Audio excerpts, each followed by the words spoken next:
This is your captain speaking. Hi, everyone, and welcome to a very, very special episode of Monday Grab Bag. A couple nights ago, I had a dream. I had a dream that I fired up a game from my childhood, and it was different than I remembered. Of course, it was a dream after all. But when I woke up, I couldn't get that game out of my head. Things I know about it is that if you try and emulate it on modern systems using DOSBox or Basilisk, you run into weird issues. Whether these are issues with the emulator or an actual flaw in the game itself from the original version, I do not know. But nonetheless, I used a deeper level emulator to set up a full copy of Windows 95 installed from a blank hard drive that I had to partition virtually in order to get this game running. And so this is the debut of Moo's Retro Games highlights, and is also me offering to you a work that was massively influential on both my perspective on games as a whole and what sort of form they can be. Games are made by people, and games can be anything. And this is one of those games that showed me that could be the case. Lovely to have you, Unisits. First, we are going to start off with a brief history lesson on Laurie Anderson and her body of work. Laurie Anderson is a musical, performance, and sculptural artist born in 1947 whose body of work encompasses a lot of different genres and mediums. A few of these things will be expressed throughout the game, but you need to remember that this game itself was made in 1995, and so it will not be the most up-to-date source on the exploits and works and creations of Laurie Anderson. I say that because Laurie Anderson is an active artist still to this day. Anyway, continuing on, she has invented experimental instruments, performed music on stage, released several albums, and has collaborated with artist Shaheen Xiang Huang, both for the game we are going to be looking at today, as you can see just barely at the very bottom there, Puppet Motel, and then tiny white text at the bottom, and also for later projects, most notably a VR experience called Chalk Room is probably the most notable collaboration that they've worked on together. Musically, one of her most famous works is Oh Superman, which was also used in one of the endings of Netflix's Bandersnatch, a choose-your-own-adventure game associated with the Black Mirror series. For those that don't know what I'm talking about there, Black Mirror has actually had a singular, very experimental experience that they made called Bandersnatch, where instead of being a traditional episode, when viewed on Netflix, you could use your remote to control it, to make choices, like a classical choose your own adventure book or a choose your own adventure game sort of thing. Choose your own adventure being a copyrighted term, but nonetheless, you decide the route that you go through game. As for me personally, a personal favorite song of mine from her is From the Air. This is your captain speaking. We are going down.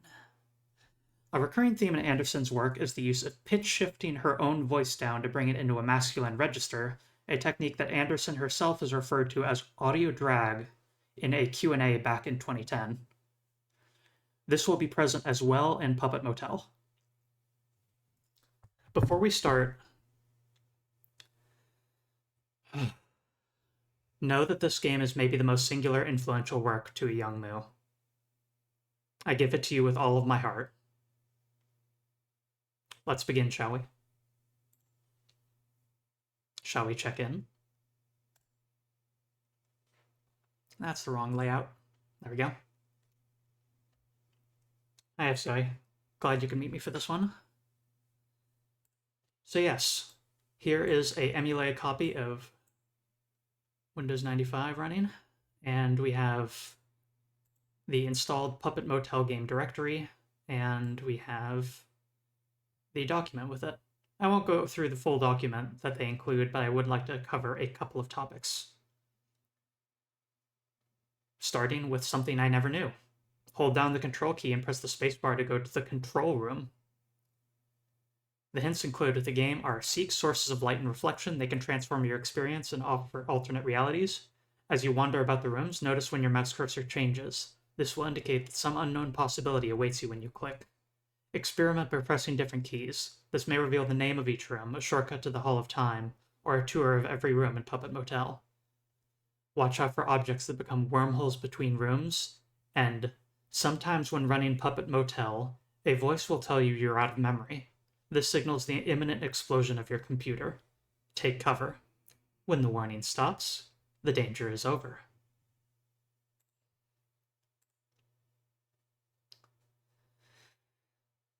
I bid you all welcome to the motel.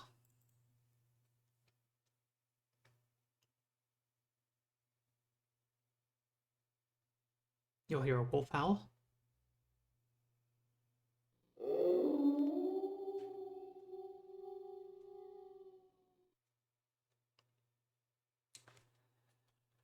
Very dim there, but the word sign in has appeared.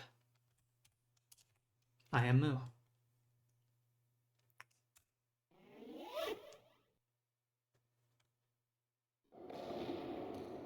And with no fanfare, we are brought to the Hall of Time.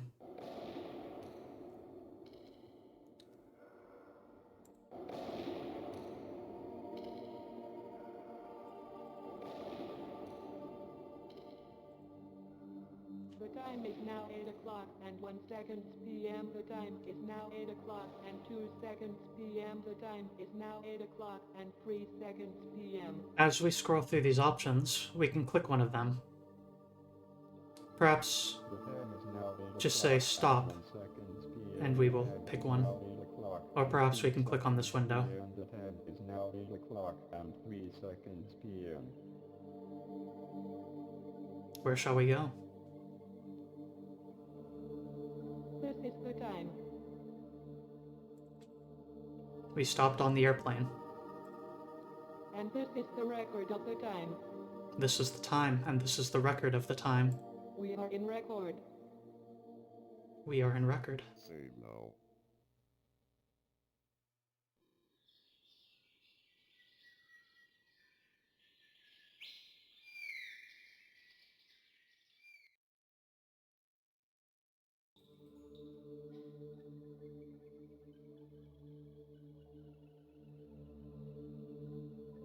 It was the night flight from Houston. Let me enter the control room real quick. Almost perfect visibility. But you're always falling. You could see the lights from all the little sexes and then catch yourself. Okay. Looks like it is at max volume, so I'm going to turn up the volume on my end here.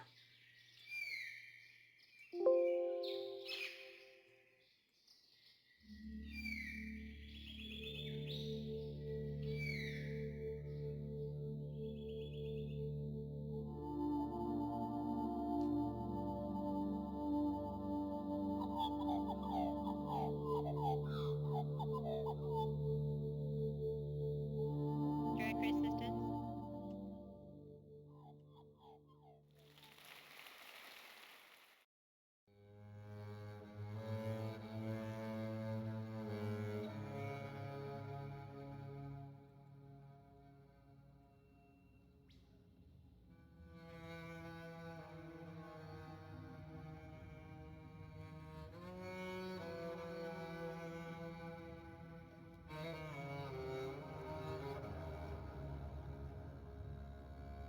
I want to make sure that things are legible and audible for y'all, so keep me posted.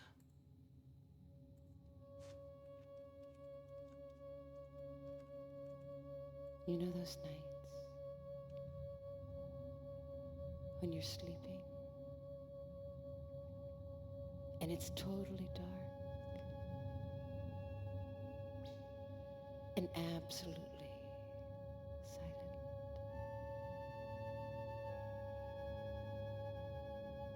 and you don't dream.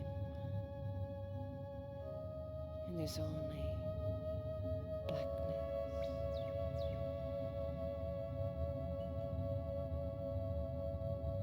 And this is the reason. It's because on those nights, you've gone away. I turned it up a little more. If I need to turn it up On more, those nights, I'll use a different technique. you're in someone else's dream. You're busy in someone else's dream. Alright. I shall make further adjustments then.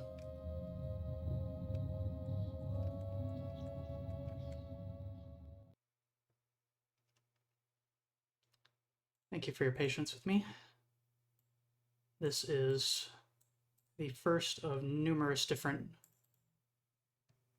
systems I am working through. Hopefully this doesn't blast. Volume warning?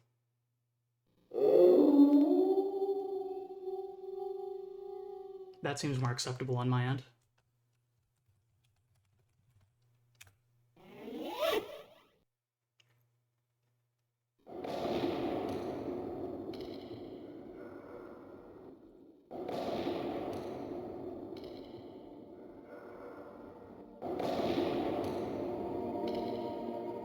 Direct resistance.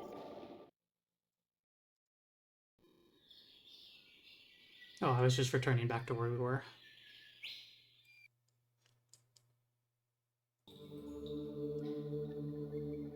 Now that things are more audible.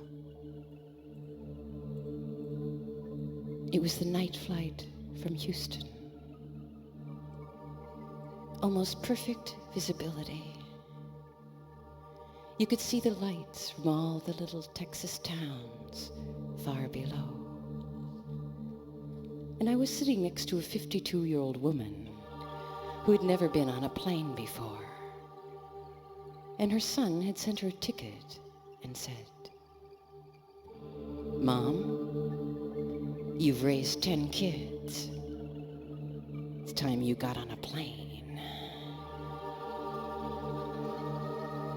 She was sitting in the window seat, staring out.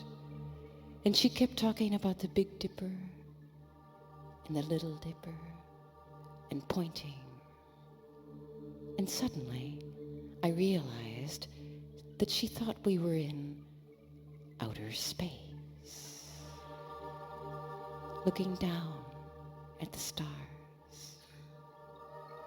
And I said, "You know, I think those lights down there are the lights from little towns."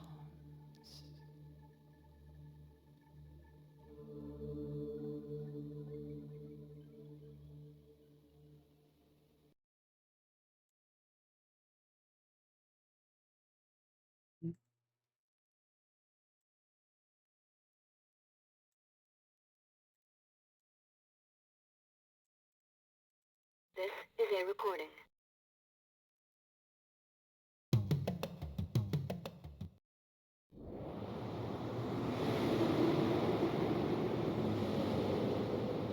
We did receive a request for the television.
Is there a way I can fix the signal on the TV?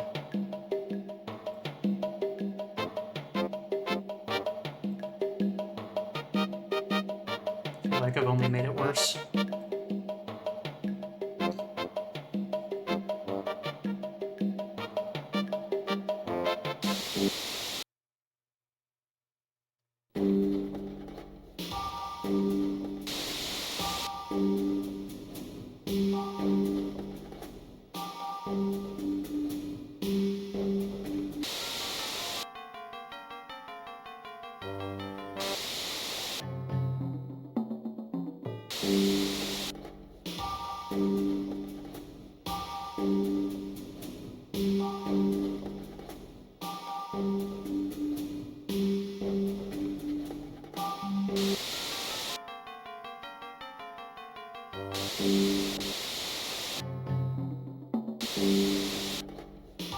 believe if there's any way to exit this location, I've never found it.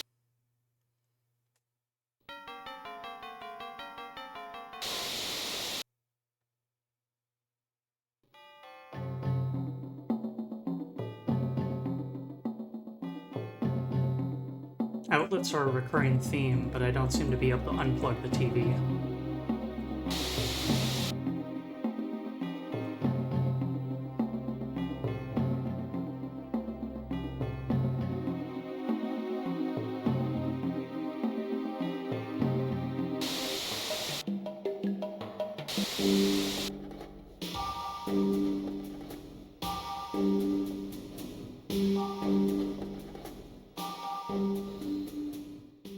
We can use the escape key to go to the attic, however.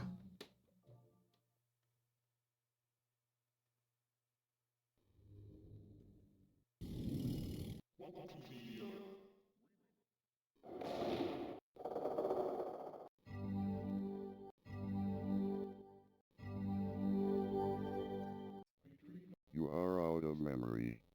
Save. Save now. Save.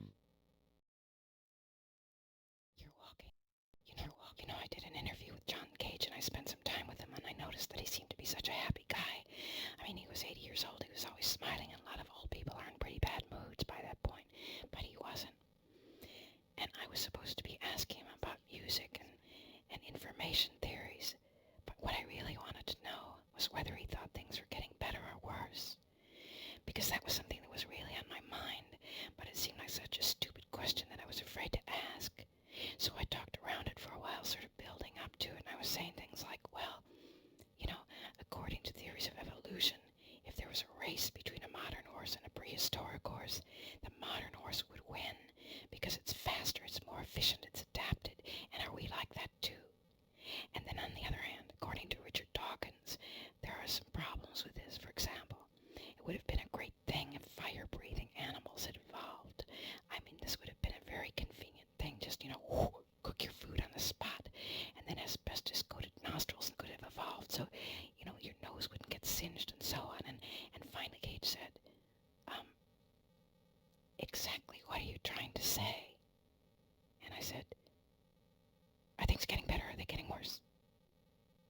And he only stopped for a moment, and he said, oh, better. Things are getting better. I'm sure of that. We're getting smarter. It's just that it happens so slowly. That's all. I did an interview with John Cage and I spent some time with him. So here are the questions. Is time long or is it wide? And the answers. Sometimes the answers just come in the mail. One day you get that letter you've been waiting for forever, and everything it says is true. And then in the last line it says, burn this. So here are the questions. Is time long or is it wide?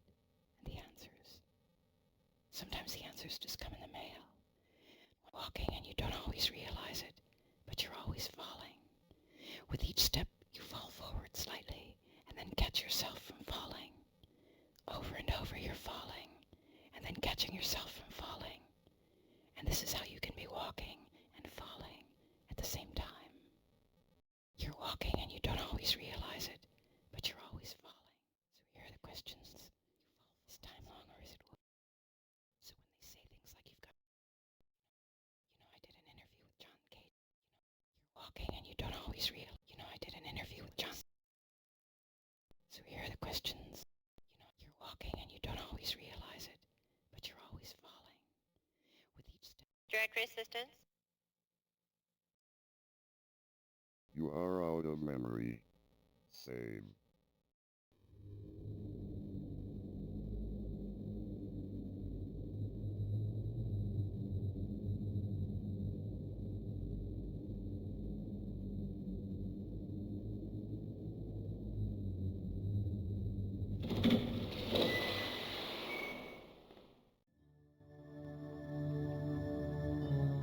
What Fassbinder film, he says.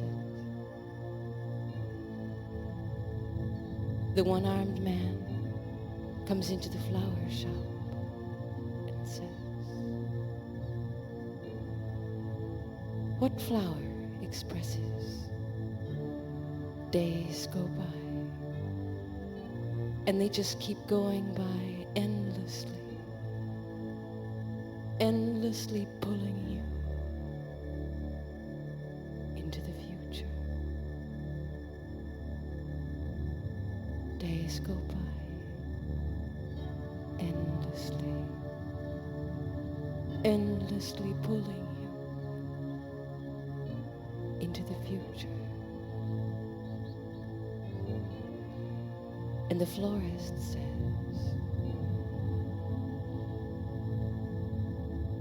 white lily.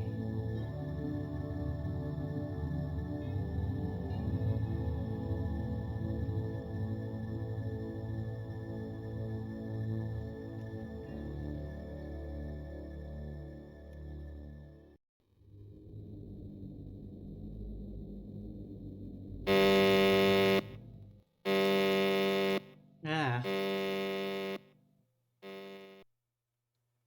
Scary.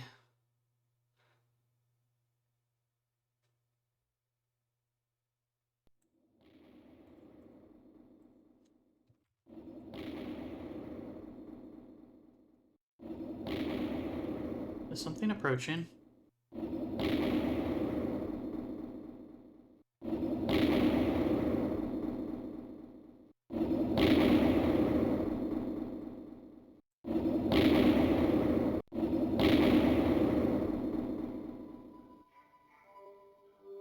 You're walking, and you don't always realize it, but you're always falling. With each step, you fall forward slightly, and then catch yourself from falling. Over and over, you're falling, and then catching yourself from falling.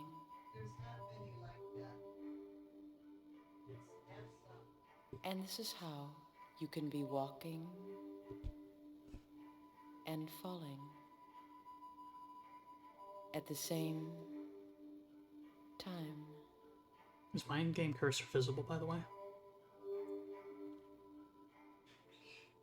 Forgot to consider.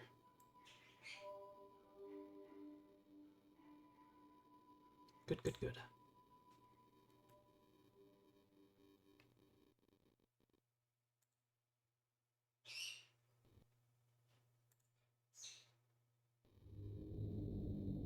Save.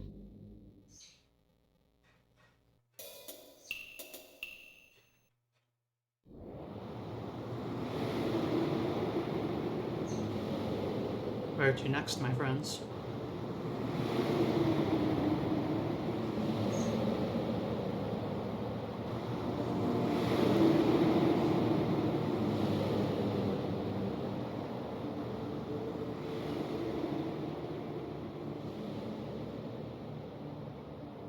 The puppet.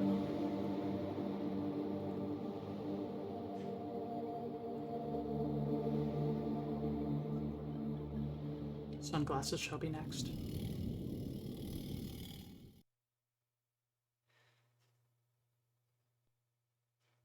Say, hey, hello there. Welcome to the green room. Now this, of course, is the hospitality room, so make yourself comfortable.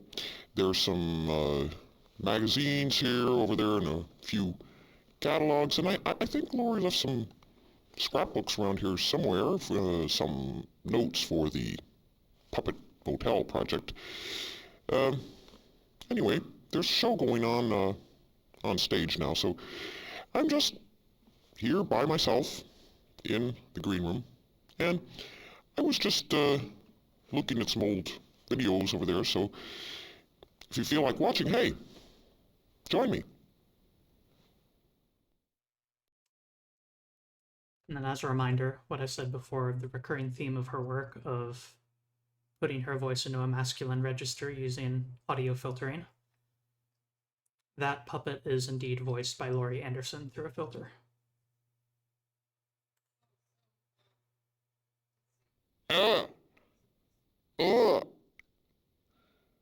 Excuse me. Can somebody give me a hand here? Oh, thanks. That's much better. Thanks very much. Really. Big improvement. It's maybe not too surprising to hear this, but I found this game kind of scary as a kid, but nonetheless very entrancing. Young Moo did not like the puppet.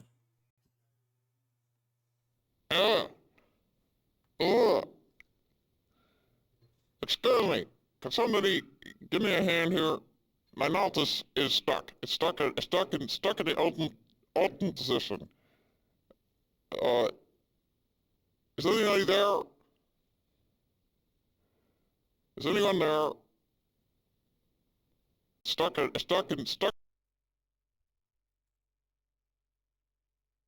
Hey. Hey.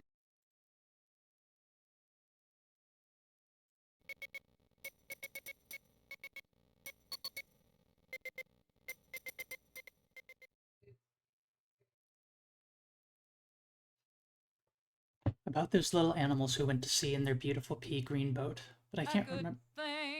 Naughty Fox just subscribed with Prime. Thank you.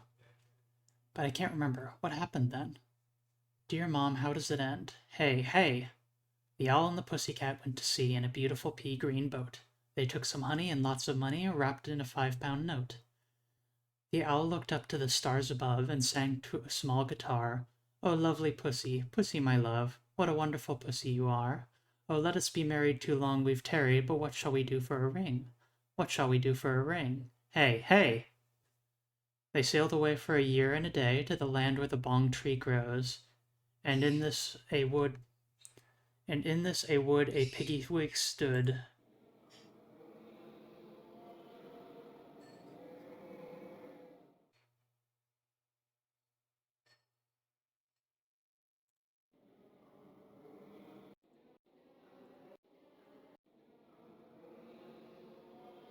Is this a directory?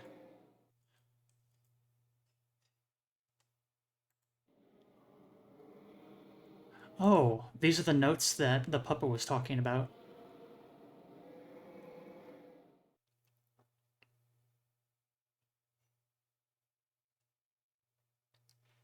Beams and clocks, ends in thunder loop, 4 minutes and 30 seconds.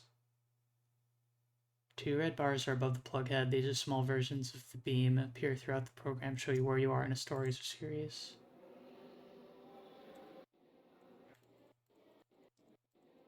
Perhaps these are spoilers, though.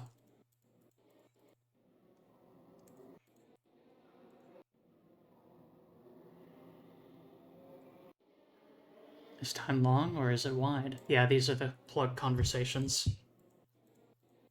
So yeah, these might be the genuine notes for the game.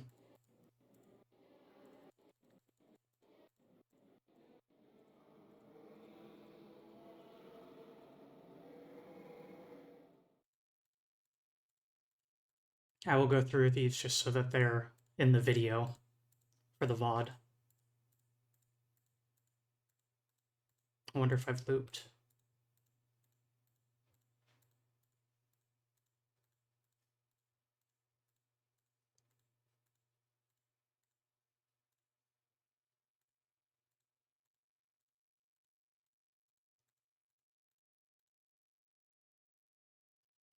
And a testing note. Puppet Motel projector should reside at root level. Yeah, these are genuine.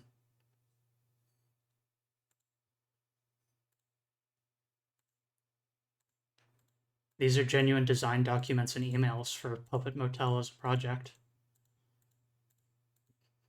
Still working on it, no hints, please.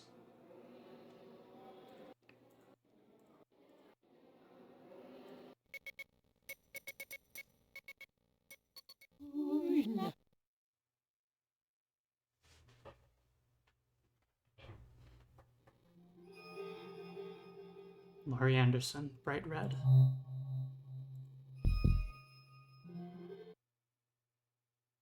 Directory assistance.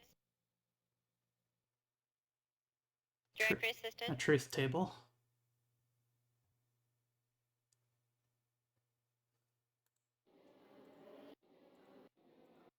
Some of the audio here is used from Laurie Anderson's works.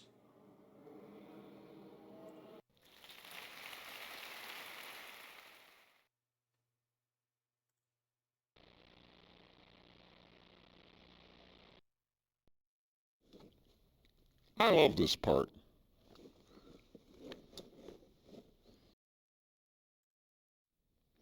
And this is an item called Mac Makeup, and this is ladies only. Now here's how it works. It's a compact-sized computer that fits in your purse. There's a mirror screen that lets you try out makeup before you actually apply it. This program contains 120 megabytes of beauty tips and 256,000 colors. Now this item is still in a design phase, but we will say that in testing this product, no animals have been involved. Now, I think we have some order forms around here somewhere. Is there a toll-free number? Who knows?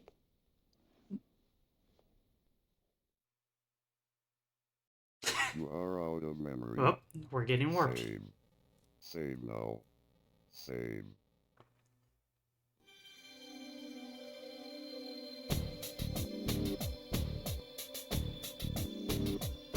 Mac Makeup.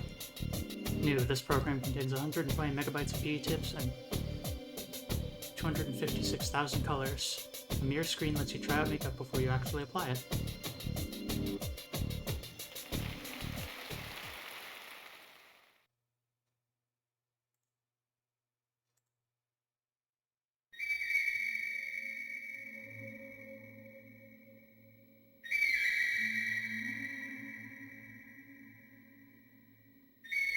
Free Event Haven.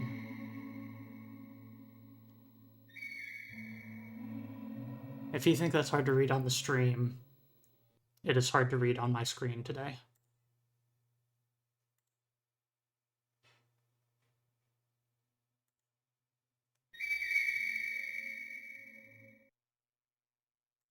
Weird.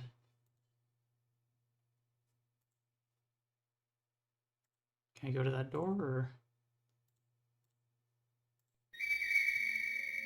No. I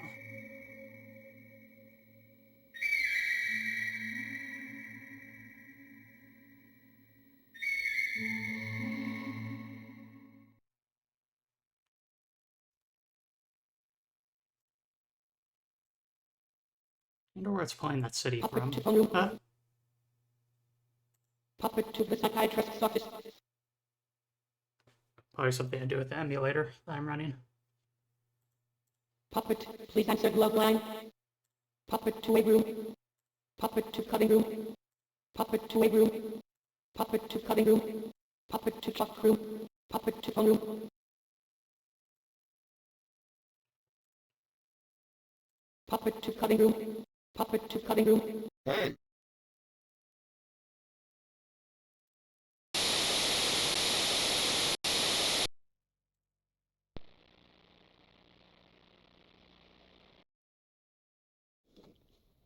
I love this part.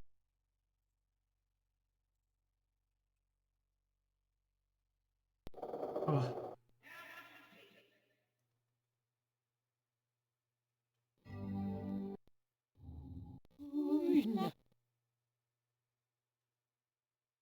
The ice skate.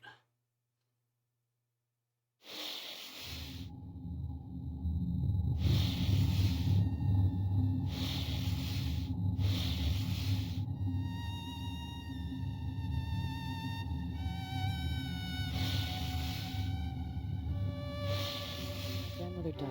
I went for a walk out onto a frozen lake, and I saw a lot of ducks, and as I got closer, I saw that they didn't fly away. And then I walked right up next to them, and they still didn't fly away. And then I saw that their feet had been frozen into the new layer of ice.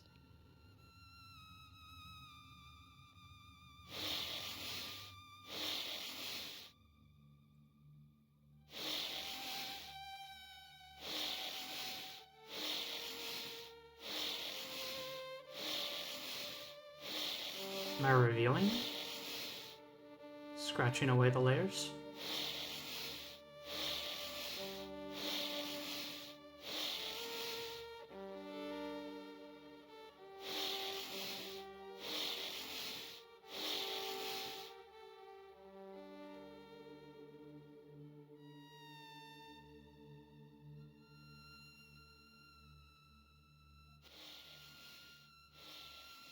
I got your letter.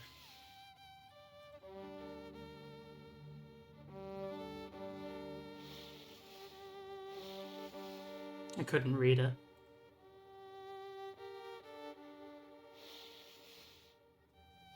It was a cryptogram.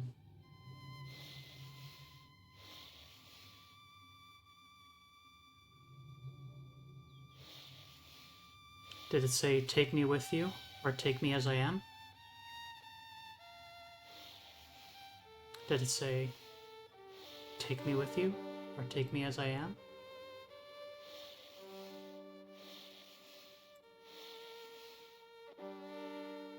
Did it say, "Take me with you," or "Take me as I am"?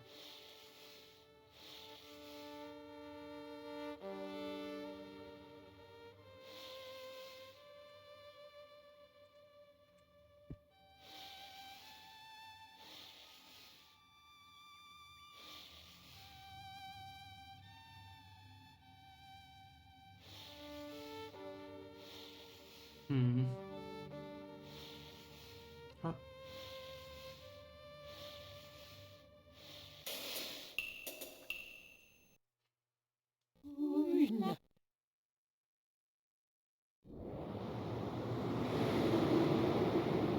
Sunglasses, huh?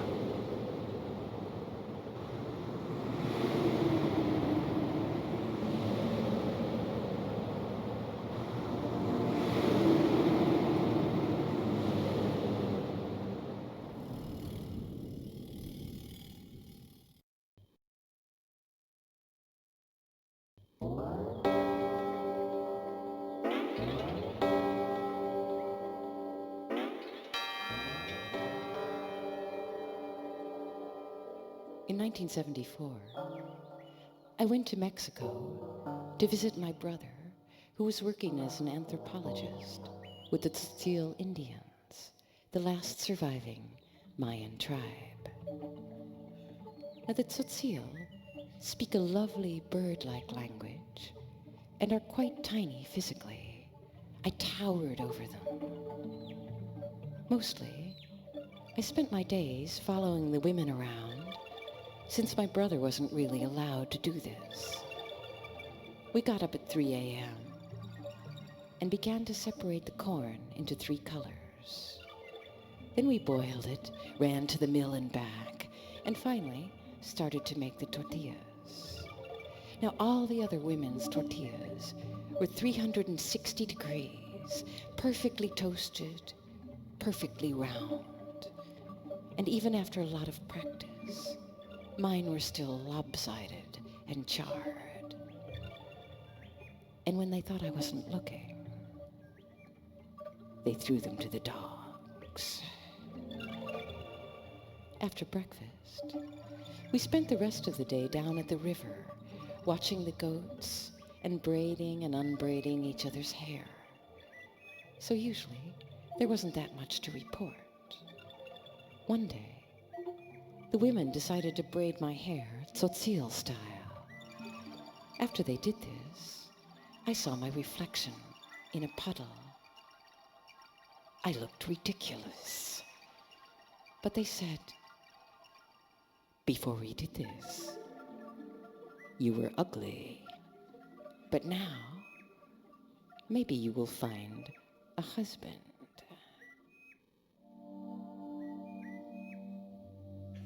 I lived with them in a yurt, a thatched structure shaped like a cupcake. There's a central fireplace, ringed by sleeping shelves, sort of like a dry beaver dam.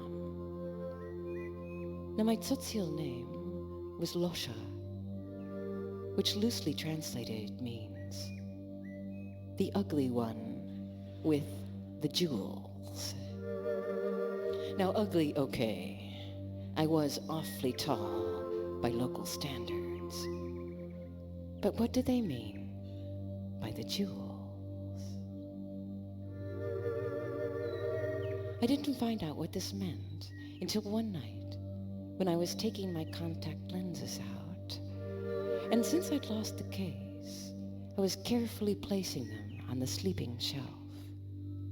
Suddenly, I noticed that everyone was staring at me.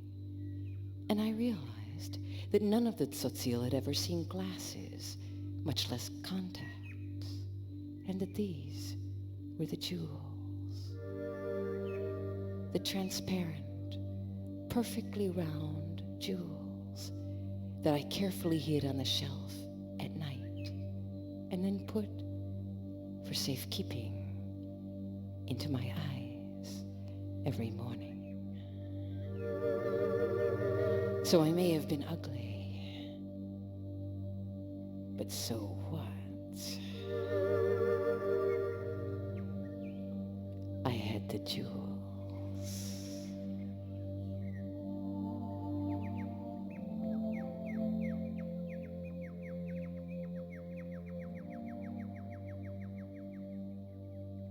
Full fathom 5, thy father lies. Of his bones are coral made. Those are pearls that were his eyes. Nothing of him that doth fade, but that suffers a sea change into something rich and strange. And I alone am left to tell the tale. Call me Ishmael.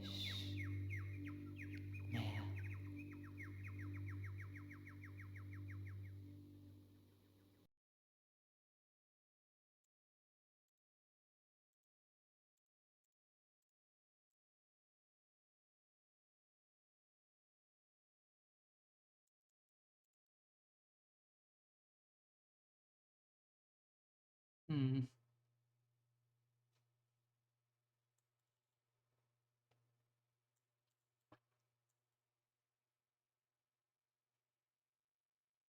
Oh.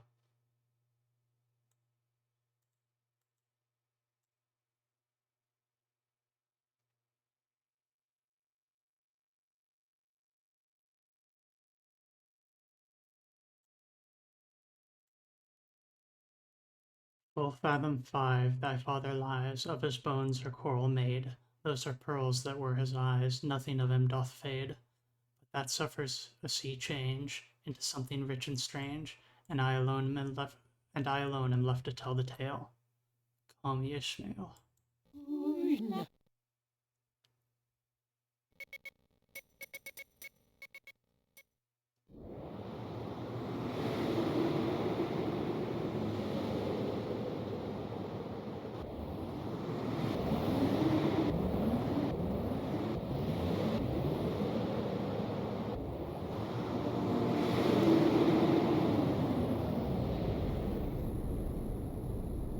We can stop time by clicking on the clocks, the key.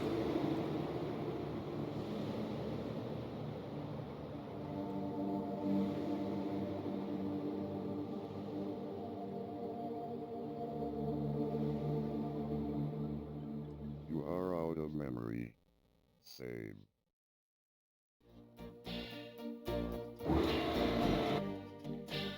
Come here, little girl.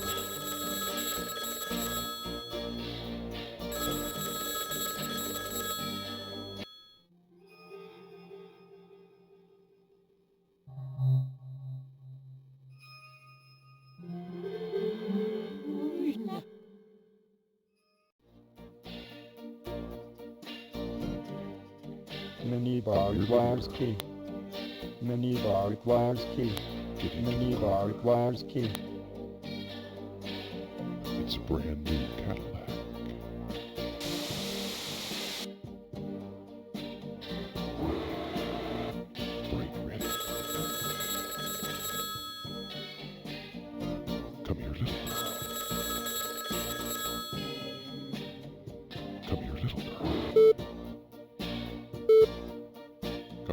Hello. Come here, little girl. Hotel hot dogs. Hotel hot dogs is a recipe invented by Laurie Anderson, a previous guest when she was on a press tour in Germany. Usually I sat in a room all day and gave interviews non-stop, and this went on the whole day and into the night, and by the time I was finished all the restaurants would be closed. Laurie Anderson. So here are the ingredients. 2 bratwurst, Oscar Mayer will also do. The utensils you'll need are 1 lamp, a pocket knife, and wire strippers. Unwrap the bratwurst and place on the bedside table. Unplug the floor lamp. Using the pocket knife, cut the lamp cord approximately 3 feet from the plug. With wire strippers, peel the insulation from the cord, leaving about 10 inches of exposed wire. Thread the wire through the bratwurst and tie off the wire at the end. Then just plug it in. Cook until the bratwurst is crispy on the outside, approximately 2 seconds. In the US or other territories where 110 volts are used, add 2 additional seconds to cooking time. Make sure the cooking time doesn't exceed 3 seconds since the meat will explode at very high temperatures. Then just relax and enjoy. This dish is excellent accompanied by a glass of cool tap water.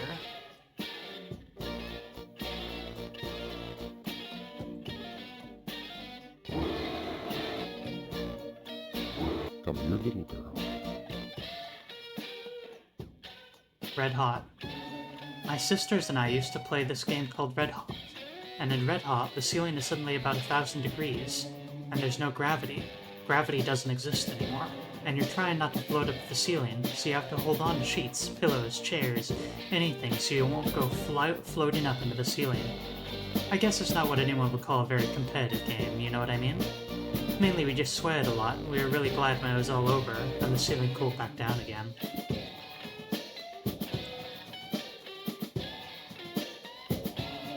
Get into the car. It's a brand new Cadillac. I knew a woman who lived in an apartment on the 6th floor, and every year there was a street fair on her block.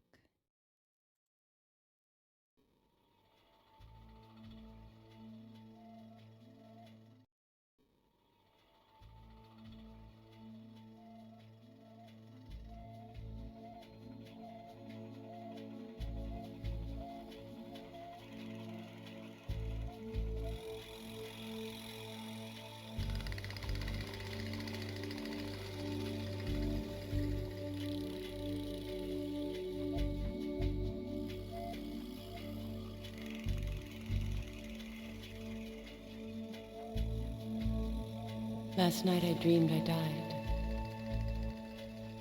and that my life had been rearranged into some kind of theme park. And all my friends were walking up and down the boardwalk. And my dead grandmother was selling cotton candy out of a little shack. And there was this big Ferris wheel, about half a mile out in the ocean, half in and half out of the water. And all my old boyfriends were on it, with their new girlfriends. And the boys were waving and shouting. And the girls were saying, eek.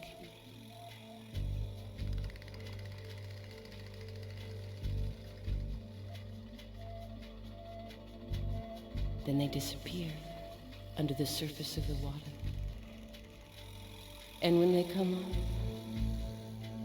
they're laughing and gasping for breath.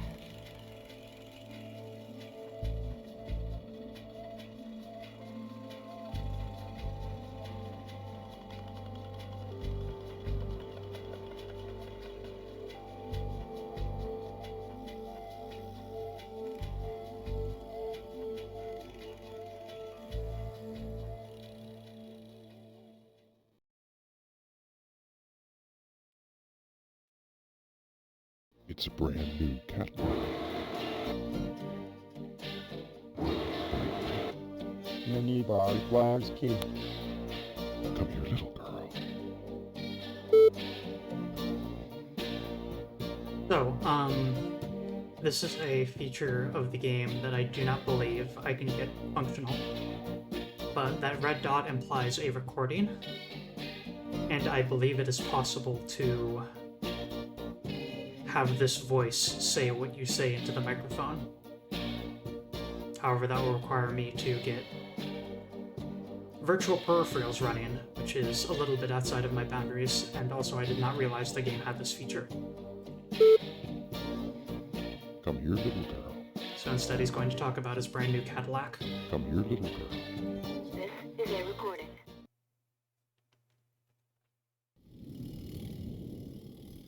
It's a brand new Cadillac.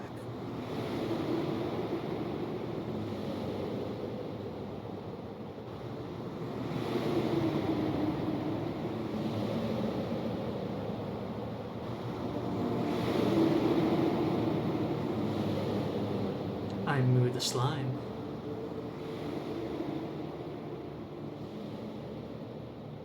Subscribe today. It's a brand new Twitch stream. It's a brand new Twitch stream.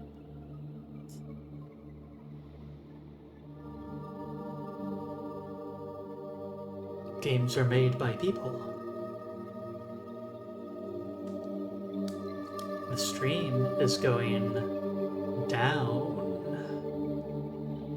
Anyway, what's next?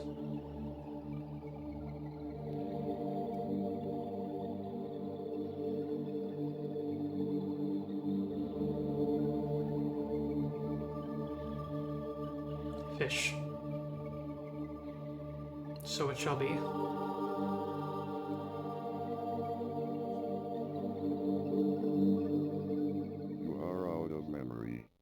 Save. Save.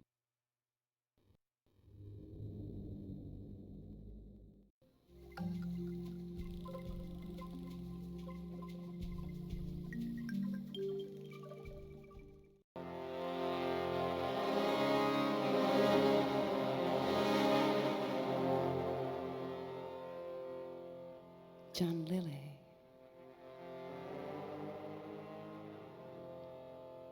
The guy who says he can talk to dolphins.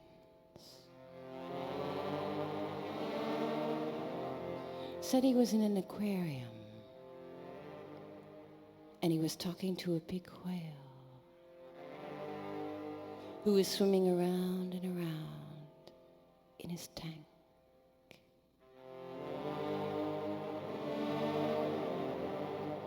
And the whale kept asking him questions. Telepathically.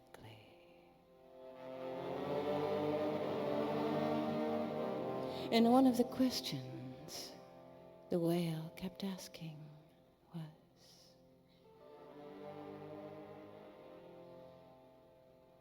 do all oceans have walls?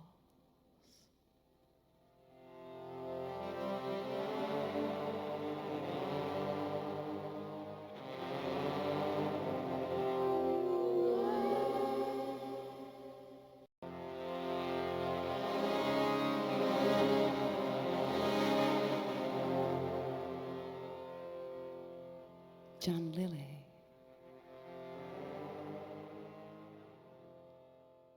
The guy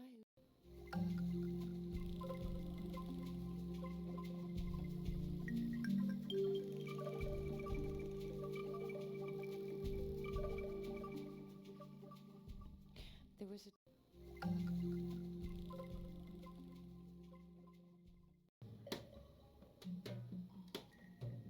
last spring I spent a week in a convent in the Midwest.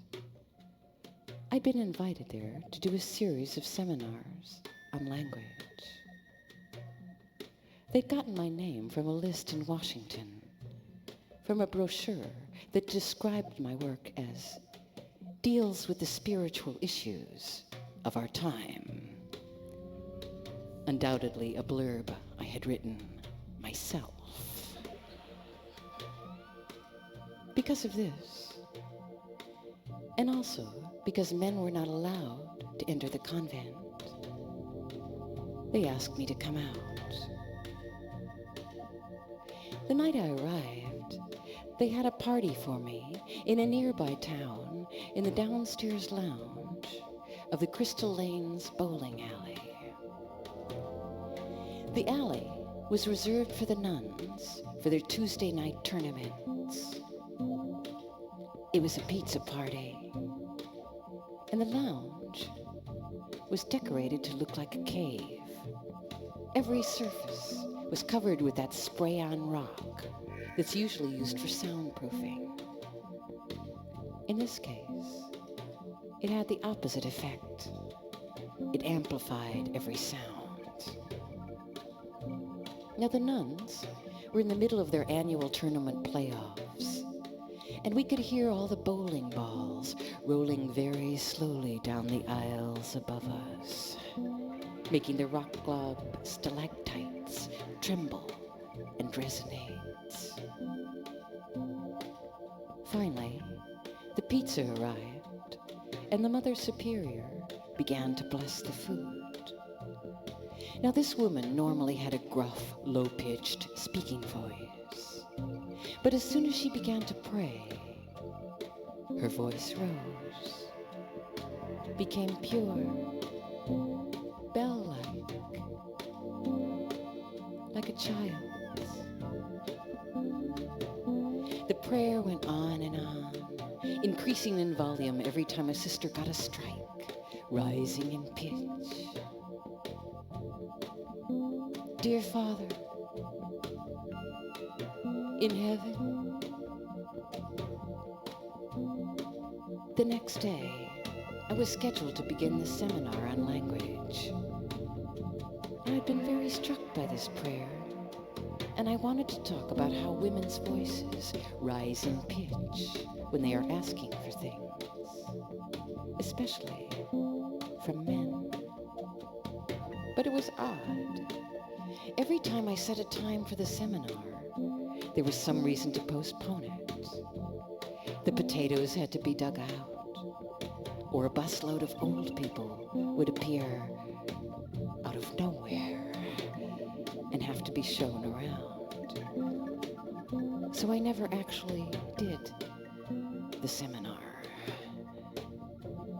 But I spent a lot of time there, walking around the grounds and looking at all the crops, which were all labeled. And there was also a very neatly laid out cemetery, hundreds of identical white crosses in rows. And they were labeled Maria, Teresa, Maria Teresa, Teresa Maria. And the only sadder cemetery I saw was last summer in Switzerland. And I was dragged there by a Hermann Hesse fanatic, a very sincere Swede who had never recovered from reading Siddhartha. And one hot August morning, when the sky was white, we made a pilgrimage to the cemetery. We brought a lot of flowers, and we finally found his grave. It was marked with a huge fir tree and a mammoth stone that said Hesse in huge Helvetica bold letters. It looked more like a marquee than a tombstone. And around the corner was this tiny stone for his wife, Nina. And on it was one word: Ausländer,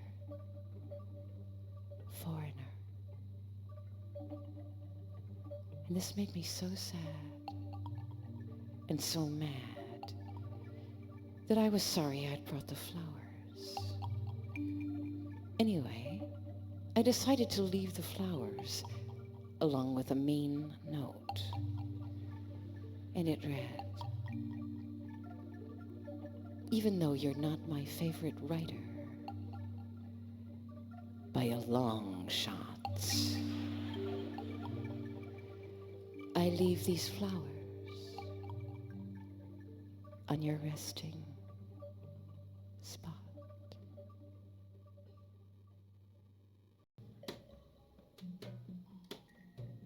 Last spring, I spent a week.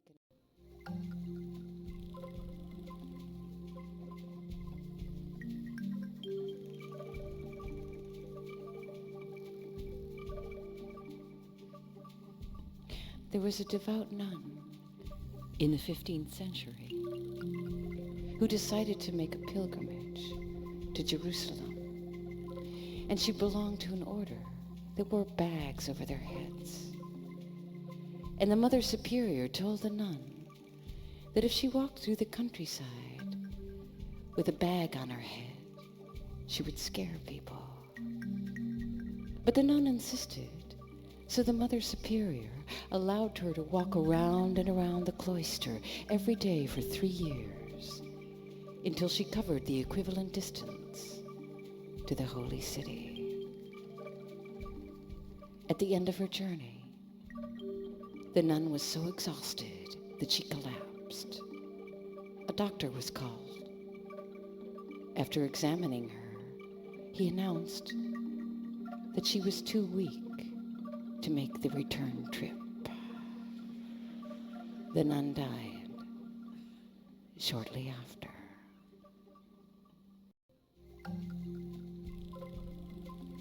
Is that a joke setup?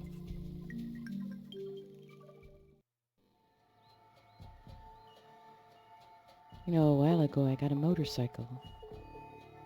And you know it's a great way to spy on people. You get on the bike and put on that helmet, cruise around town. You're completely anonymous. You can just stare at people all you want, and they can't see you. But the problem with a helmet is that you can't hear very well. A couple of weeks after I got the bike, I was stuck in a big traffic jam. Dozens of cars honking, and suddenly I realized they were honking at me. When I got home that day, I took off the helmet, and a huge piece of foam sprang out. And I realized I'd been wearing the helmet with all the packing material still inside.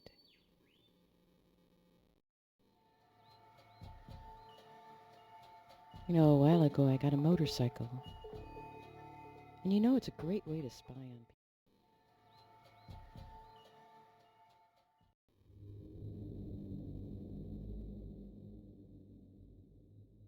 And drop my item?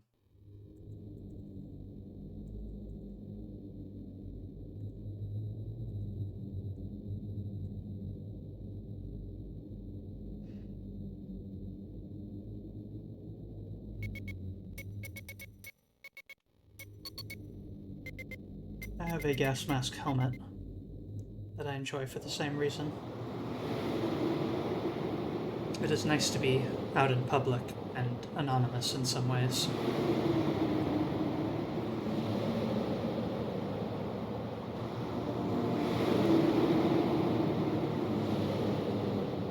A millennium something.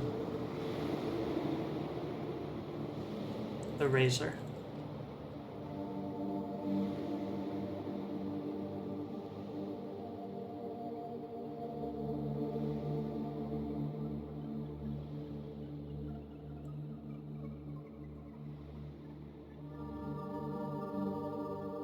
Thank you, FZA.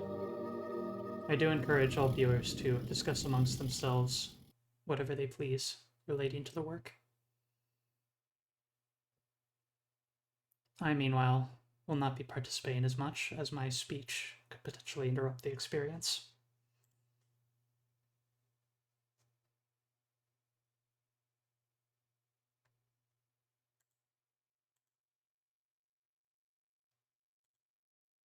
Hmm.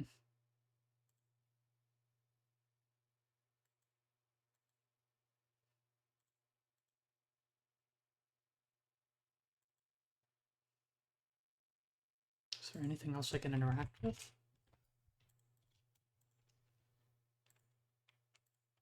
I don't think I understand this one.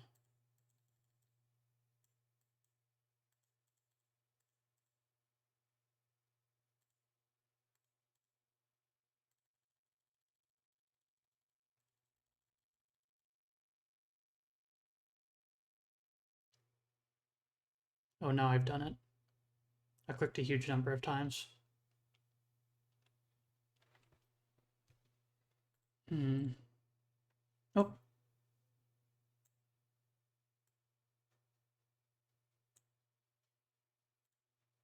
Cutting room background.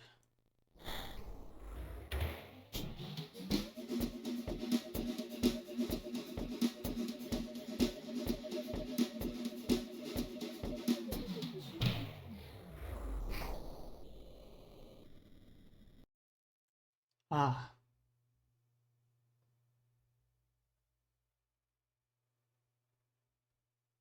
Title, Velvet City with Traffic Light Loop, Wide, Puppet Chrome, Director Moo the Slime.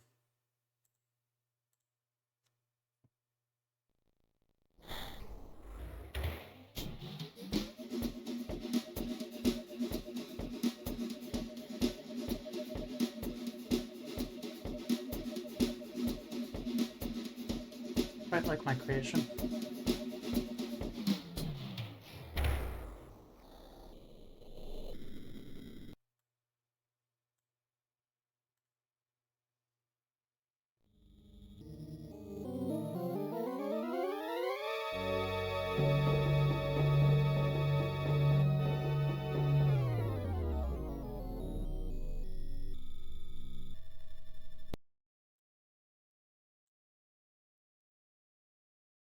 Spinning Cup with Lipstick, CEU, Puppet Chrome, Director Moo the Slime.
Thank you for stopping by, Unisets. The VOD will be up as always.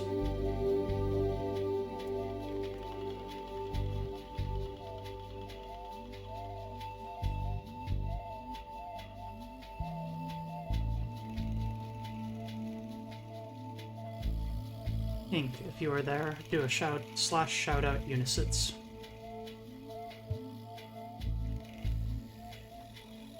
Three-pronged plug head. Allison lights up when you plug it in. A night light and more. Stays lit all night. Batteries optional. Married, tall, handsome, SWM34. Seeks slim, intelligent, attractive MSWF. A discreet daytime affair. Dial 555.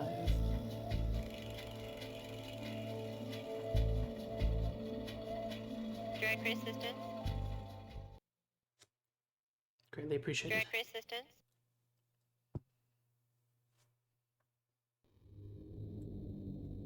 Here again.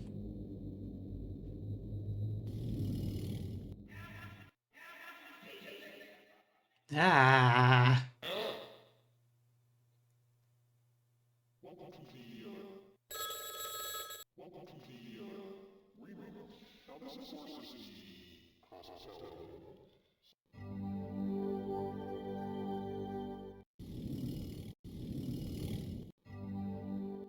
I figured that was the case, but I was just reading it verbatim. Because I'm weirdly diligent like that. This is a recording.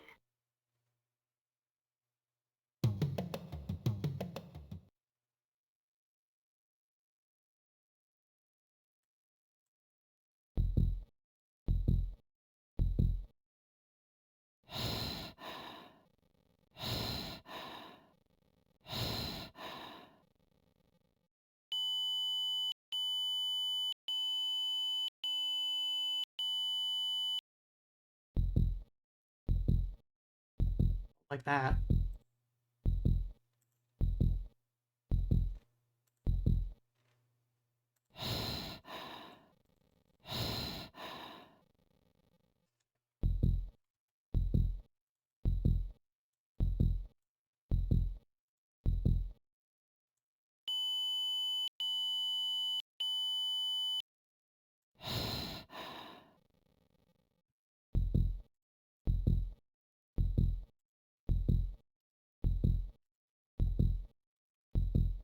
I cannot find any other. Last summer, I spent a couple of weeks in a Buddhist monastery. No one was allowed to speak or to read or to write. It was very quiet there. The first night, I heard an unearthly sound coming from somewhere on the other end of the building. Sometimes the sound was a low moaning, other times a piercing shriek, sometimes a soft sing-song. It went on for hours, the same words over and over, and it sounded like Juanita, Juanita, Juanita, Juanita. I couldn't imagine who Juanita might be, or why someone wanted her so badly, or why no one ever answered such an obviously desperate call. Later I found out that the word wasn't Juanita at all, but Anatta, the word for ego, the word for self. Last summer I spent a couple of weeks in a Buddhist monastery. No one was allowed to speak or to read or to write. It was very quiet there. The first night I heard an unearthly sound coming from somewhere on the other end of the building.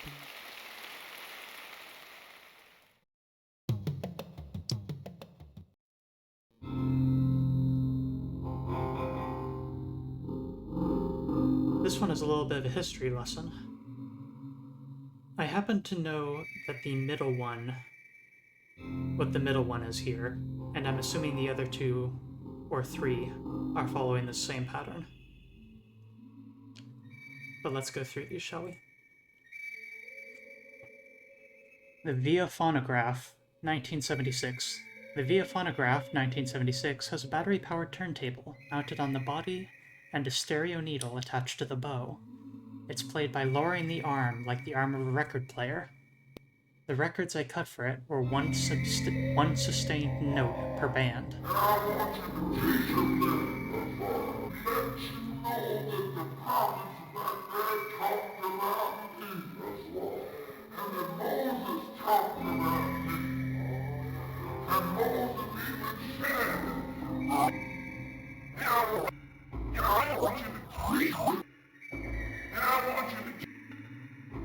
I believe these are instruments that were invented by Laurie Anderson, because this one is. The Tape Bow Violin, 1977. A Revox tape playback head is mounted on a violin where the bridge would be. On the bow, instead of horsehair, there is a strip of pre-recorded audio tape, so when you move the bow back and forth across the head, sound is produced. Say what you mean. Say what you mean. Say what you mean. Say what you mean. Mean what you say. Yes, you mean what you say. Yes, you mean. The Digital Violin, 1983.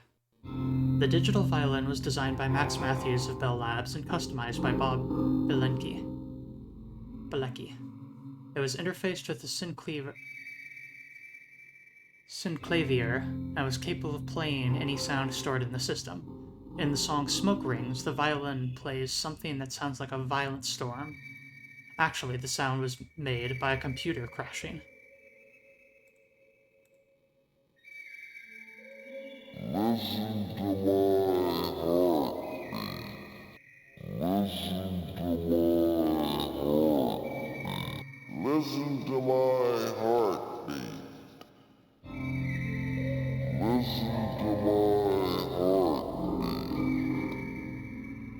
The Self-Playing Violin, 1975. So not all of these were invented by her, but rather these are tools used in Laurie Anderson's work. But the middle one was, in fact, invented by her. The self-playing violin, 1975. I used the self-playing violin in Duets on Ice. The pre-recorded material was mostly cowboy songs recorded on 90-minute cassettes.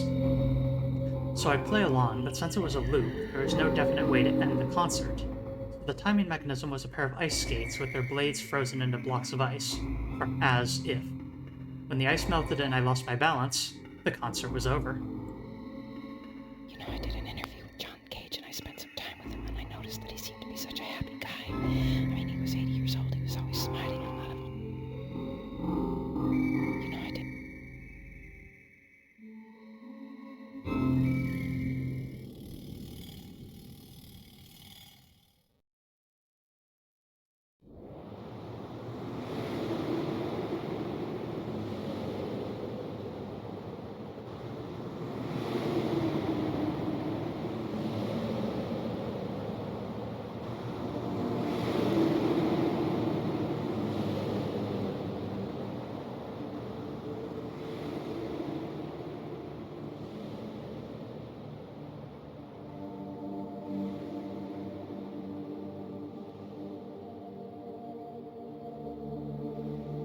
Cube, then lips.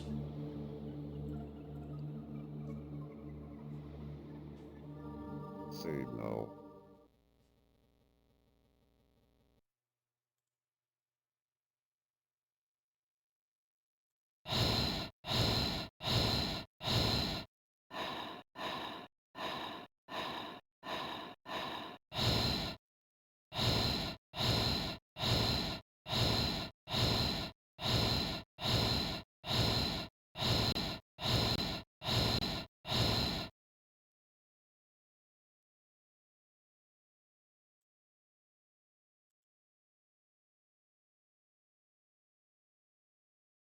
In this experiment, two people have a conversation.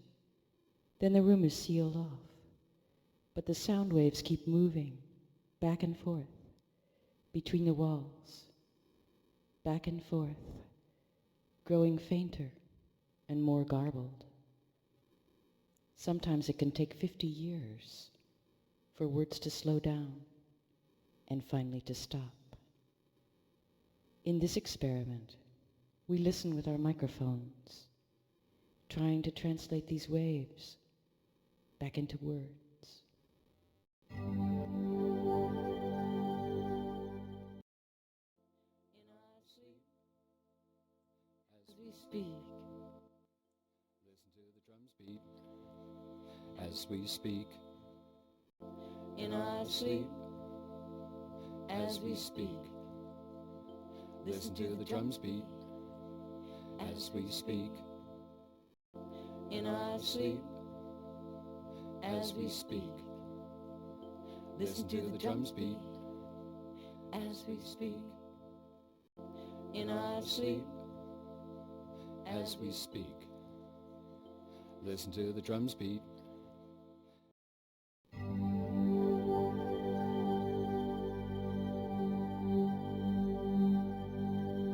United.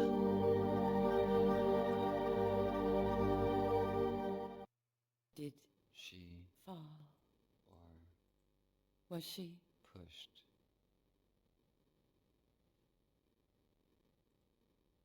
Your shirt on my chair. Your shirt on my chair. Take this love. Tality Havoc gifted 1 subscriptions to the community. Thank you. I'll be there. I'll never Leave you. Your shirt on my chair.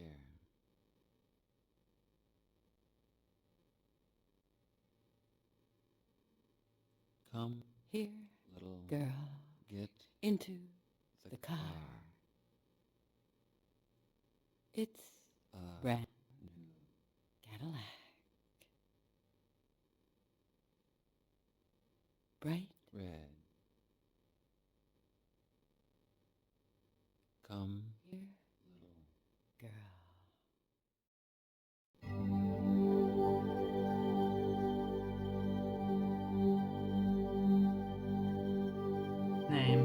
Bean. Name. Bean.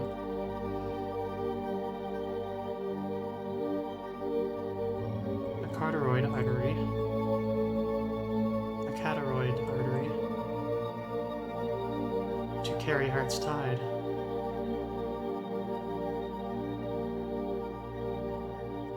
Bad.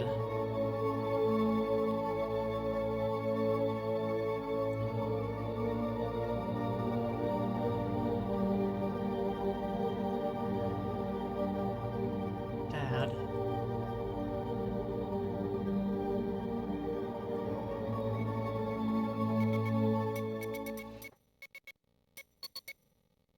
Palindromes, yeah.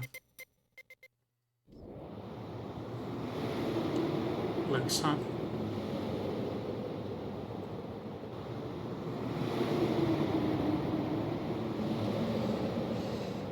Drag resistance.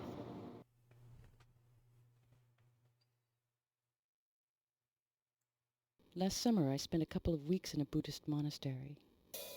No one was allowed to... That was apparently the lips room.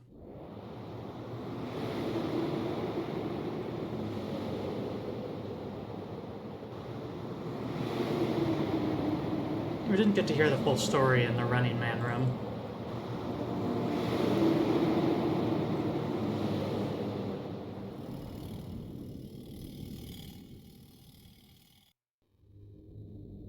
Oh, this is not the one that I thought it was.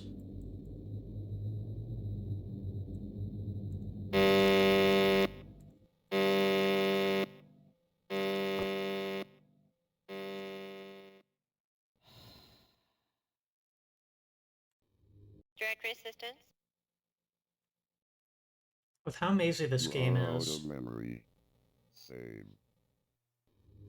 I always had the feeling when I was young that this game was actually magical. That sometimes I would fire this game up and I would find something I'd never seen before. As time went on, this happened less and less, but it stopped maybe later than you might think.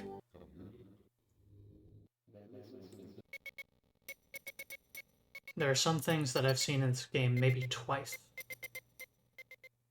They listened to the music, to the sweet swinging music that came from their radios, that came from their gods.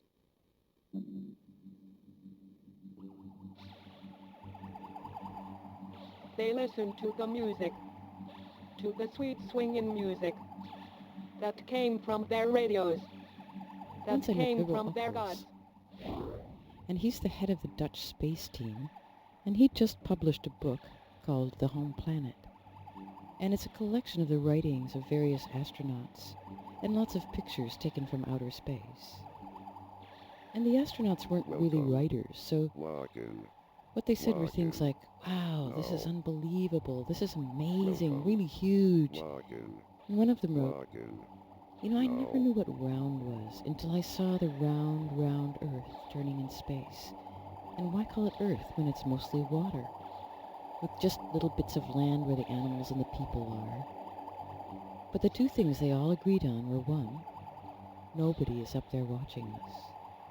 And two, we're not the last survivors of life in a dying universe. They all thought that we're the very first. And maybe that's why we're so philosophical and so lost.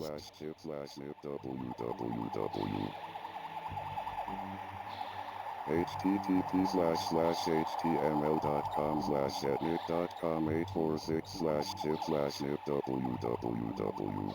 Once I met Bibbo Oculus, and he's the head of the Dutch space team, and he just, you know, the first real voyager into cyberspace was Richard Milhouse Nixon. And it happened the day he took the country off the gold standard and cut the ties forever between gold and money, between the Earth and cyberspace, leading the way into a world that becomes more and more abstract, flatter and flatter, more and more made of numbers, more and more invisible.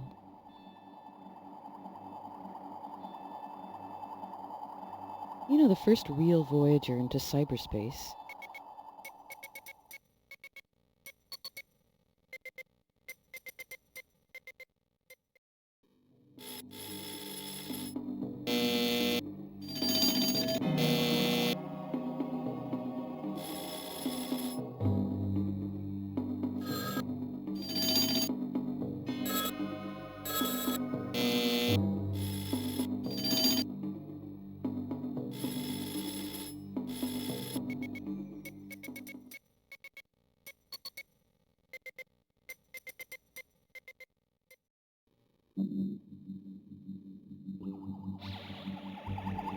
I remember where I came from. There were burning buildings and a fiery red sea. I remember all my lovers. I remember how they helped me. World without end, remember me.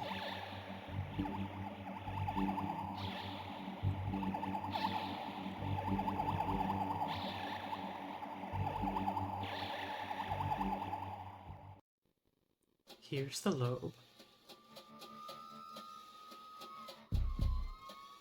I wanted you and I was looking for you. But I couldn't find you.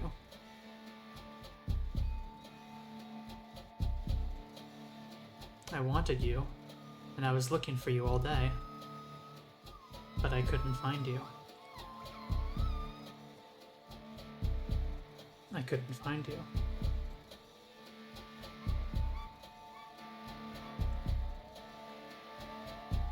And that was when I went back to wearing hats.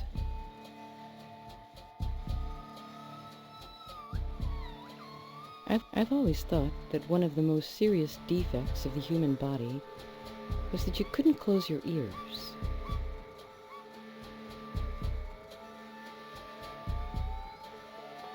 Remember me is all I ask. And if remembered be a task, forget me. You can't point them anywhere or close them. They just sort of hang there on the sides of your head.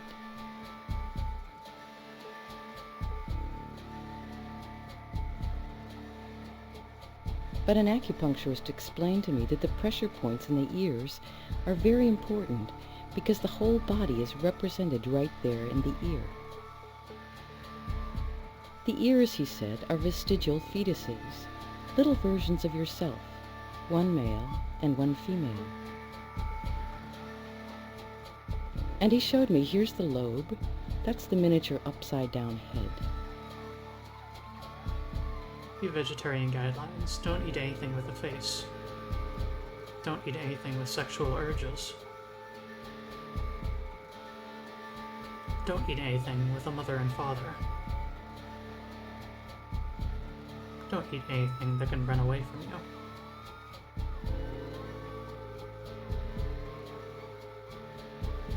And right here are the little genitals. And that was when I went back to wearing hats. You're walking. You're walking. And you don't realize it, but you're always falling. With each step, you fall forward slightly.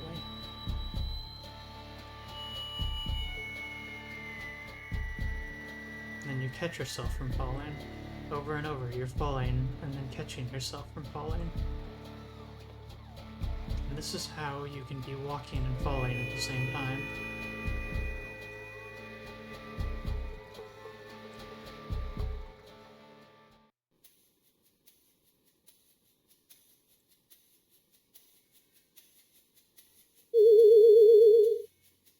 Did you know that certain sperm are designated guard sperm? What you are observing And they surround the stronger ones in their swim up the uterine canals. or facsimiles. Now some of these guards hide in the caverns of the canal.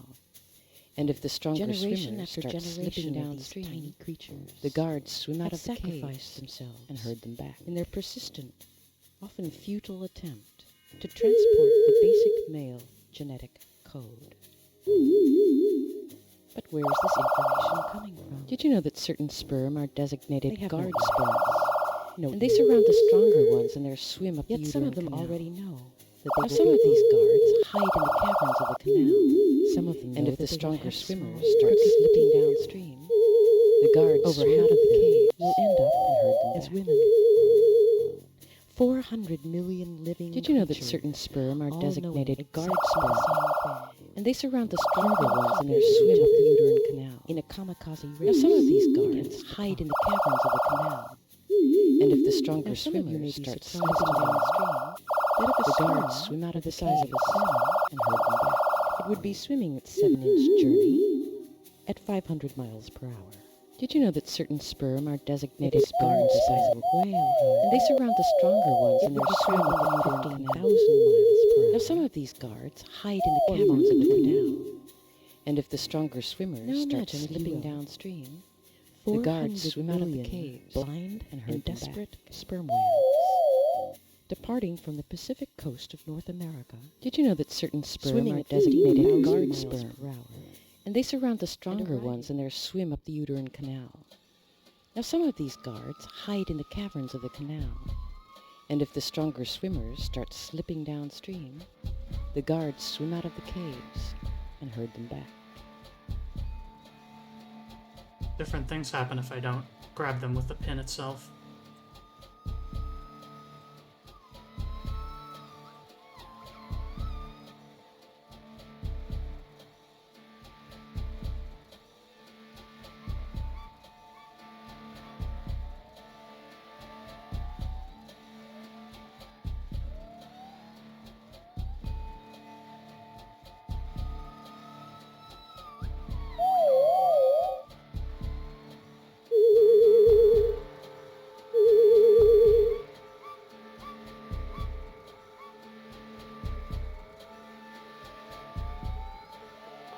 And he showed me, here's the lobe, that's the miniature upside-down head.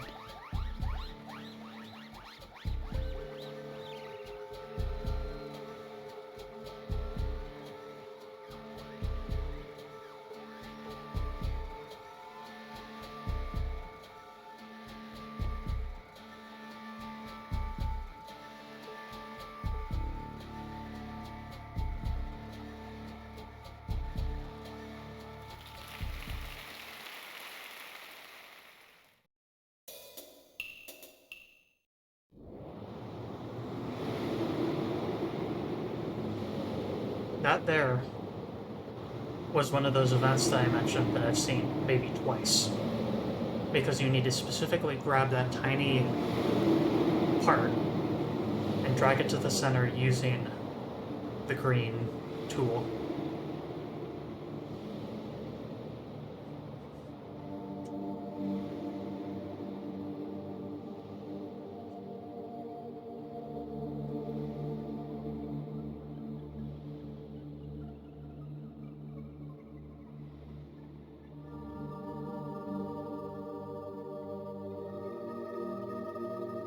C.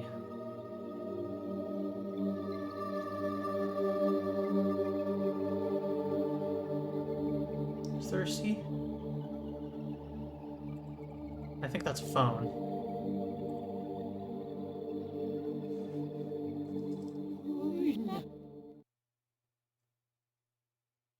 Yeah.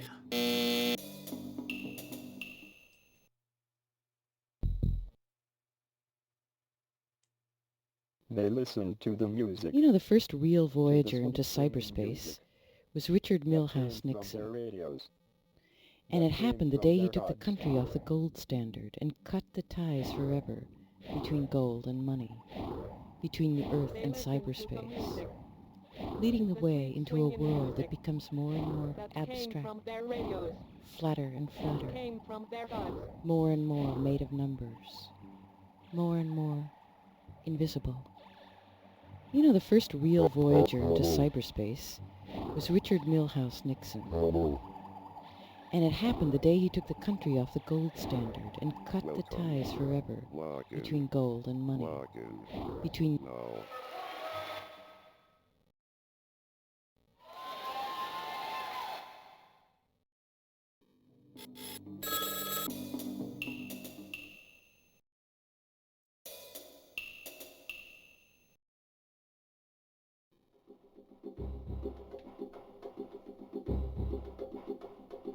If you'd like to leave a message, press 1. If you'd like to go...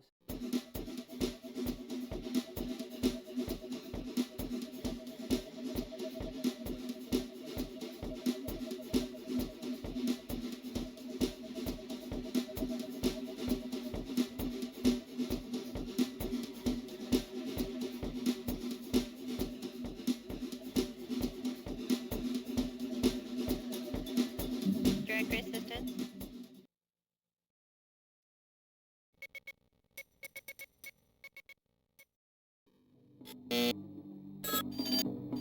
This is a recording.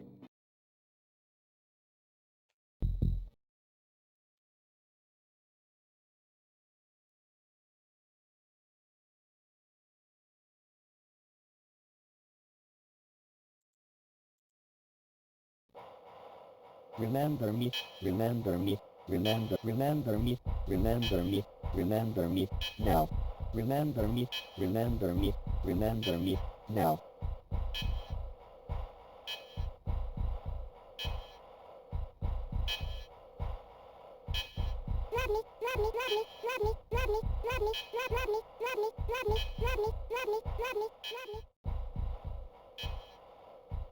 Love me, love me, love me.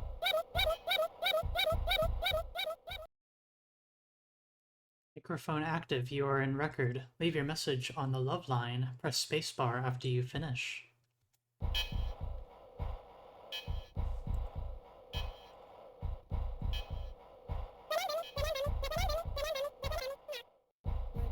Remember me, remember me, remember me, remember me, remember me, remember me, remember me, now.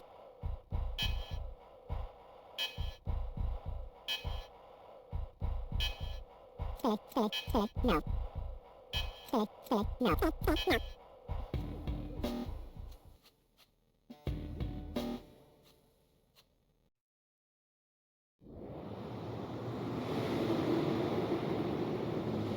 So can I tried to drive that middle thing. I think there's a way to make that middle thing go up and down. It's like a directory, but...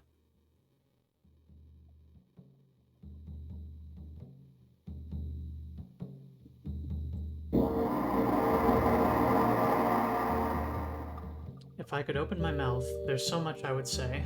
Like I can never be honest. Like I'm in it for the thrill. Like I never loved anyone, and I never will. Eagle bites the weasel. Weasel bites back. They fly up to nowhere. Weasel keeps hanging on. Together forever.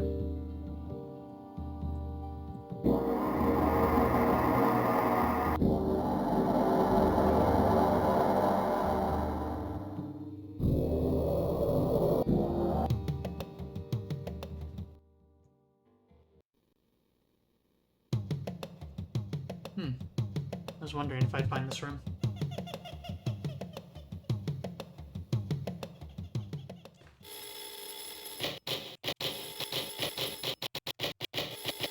Because history is stories that we half remember, and most of them never even get written down.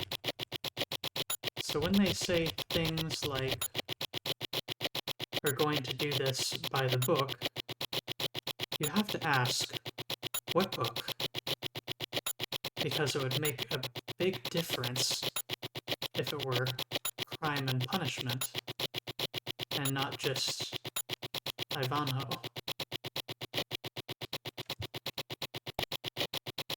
I may have overtyped. It's got a lot of stuff queued up. Finn.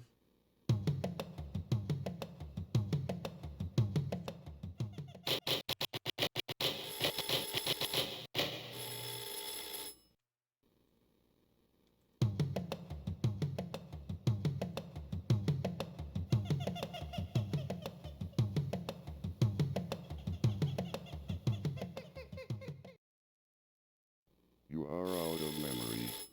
Save. Save now. Save. You are out of memory. Format. You're out of memory. Save now. Divided by 0 plus error. Save Could not load WDEF. Could not load CDEF. Can't load. Patch. Read source. Memory. Parity error. Error type -1524. Can't find handler. Please call Voyager. Please call your mom. Save. Save now. Out of memory. Bad network configuration. Insufficient memory. Core dump. Invalid. Pointer. Please talk to a real human being.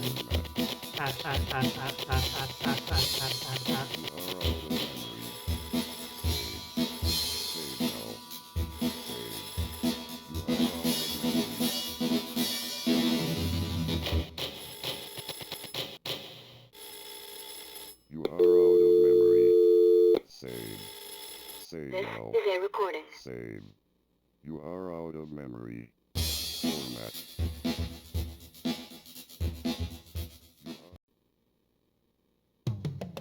Directory assistance. You are out of memory.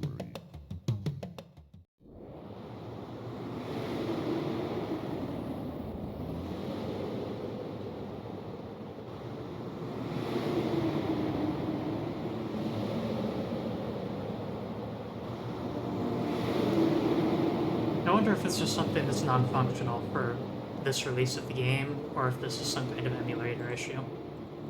But yes, I distinctly remember that you could drag this up and down, but if I click, it does...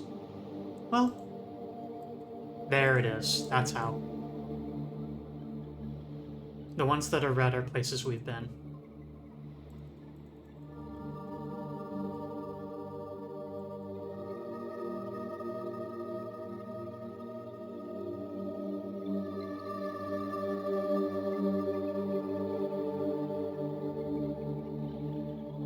The girder.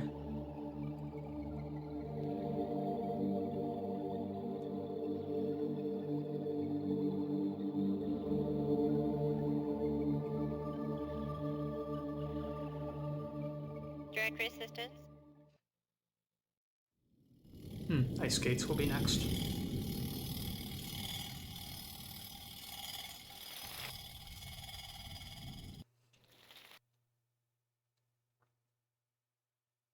I'm sitting in the set of the Performance the Nerve Bible, and the set is made in basically the shape of a T.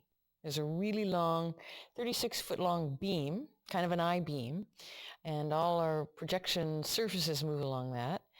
And then we have a path that goes back into deep into the stage.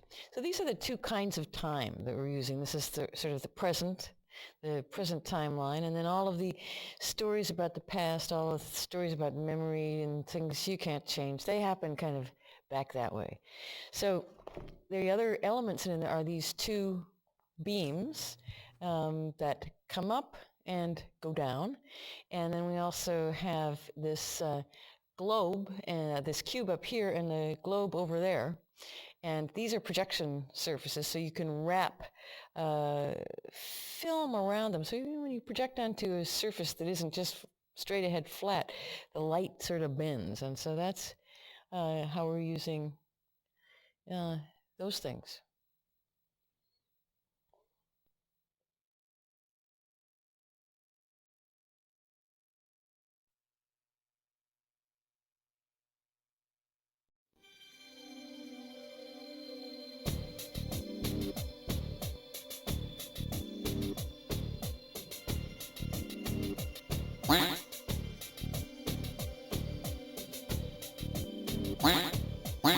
Shooting gallery?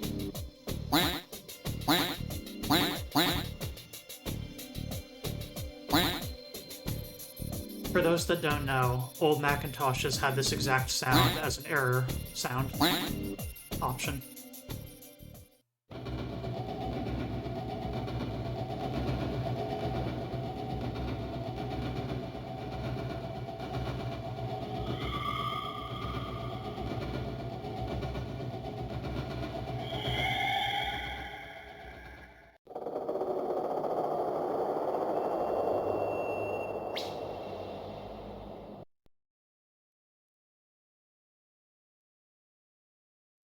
Okay, let's have playback.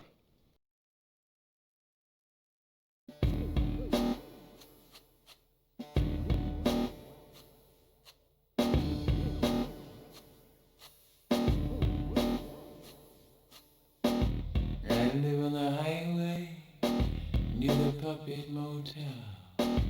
I log in every day. I know the neighborhood well.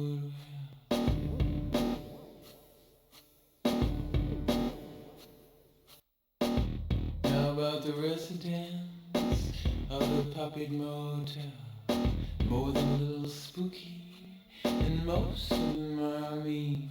They're running the numbers, they're playing cops and robbers down in the dungeons, inside their machines.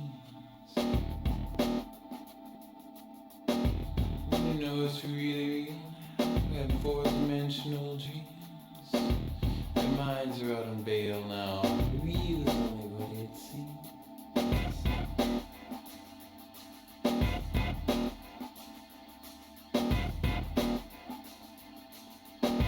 And all the puppets in this digital chair, running around in a frenzy, searching for holy grail, having virtual sex, and they're eating virtual food.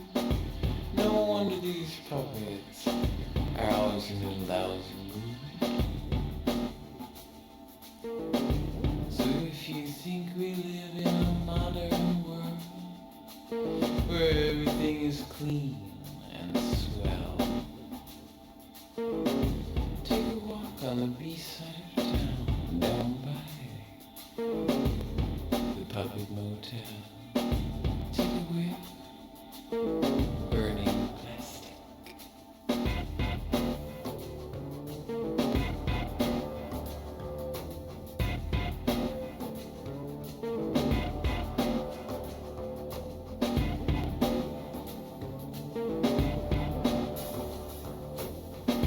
Drink a cup of coffee, I try to revive, my mind's blank, I'm barely alive, my nerves are shut, I feel like hell, guess it's time to check in at the Puppet Motel.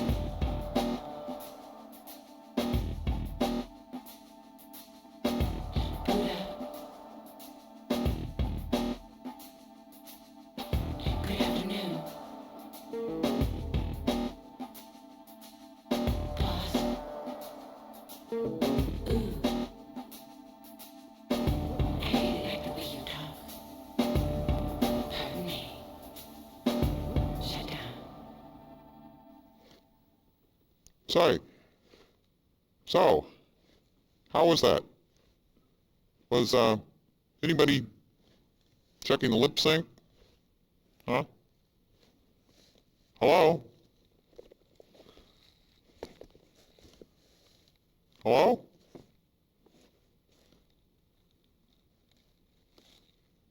Oh well.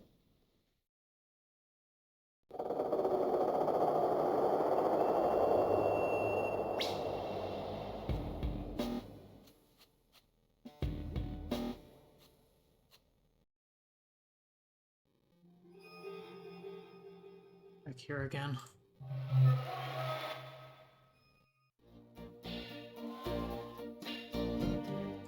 Minibar requires key. The time is 8:21 minute 16 seconds p.m.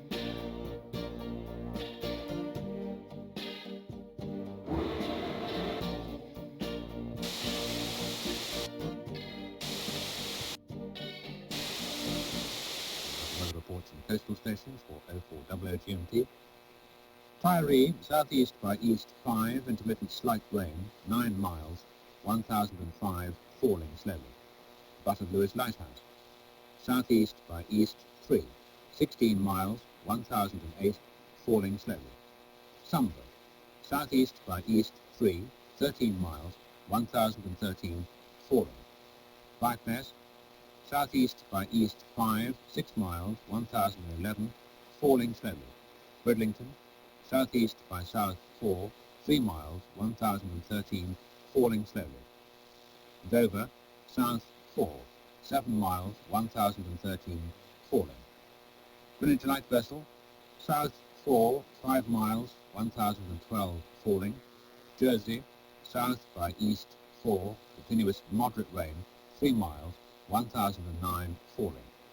Channel light vessel, southeast by south 6. Good morning. It's a wet start to the weekend and there's further rain on the way for Sunday. Now overnight a band of rain's been working its way steadily eastwards. At the moment it's in a line from Kent to the Western Isles of Scotland. And there's some fairly heavy bursting as well, particularly in the south of Wales and the West Country.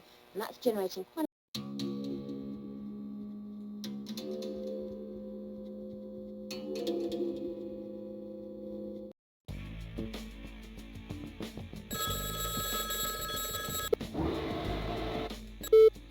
Come here, little girl. Many barbed wires.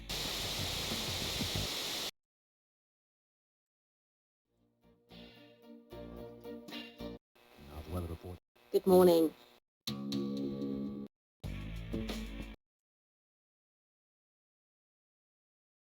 No signal from this one, not even static.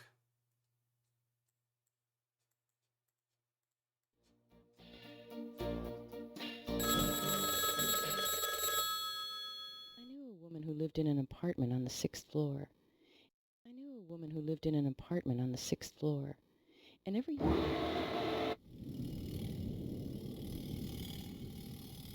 Oh.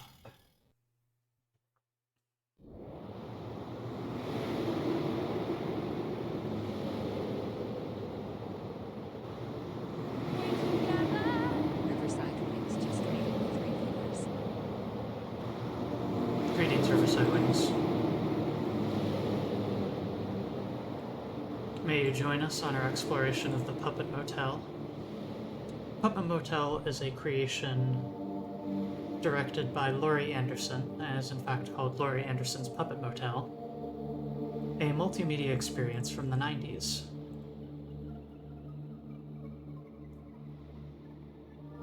This is a game that a young Moo was raised upon, and has significantly influenced my taste. The guitar pick. I understand what you mean, but that's not quite what that object is.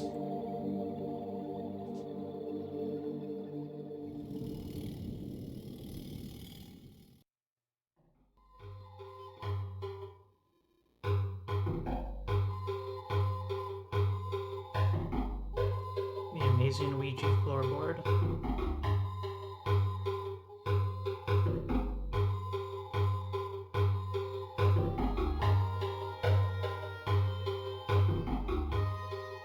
Any questions?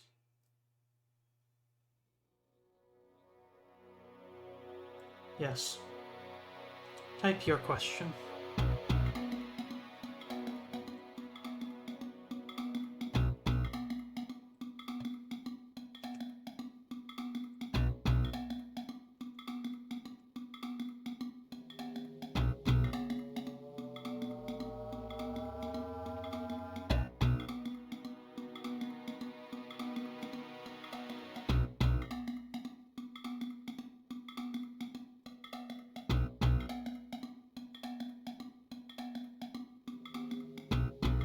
Will there be others inspired by you?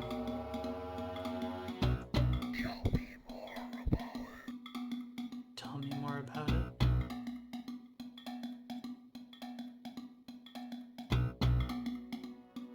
Who are you? Okay. Moving a cool and pretty slime.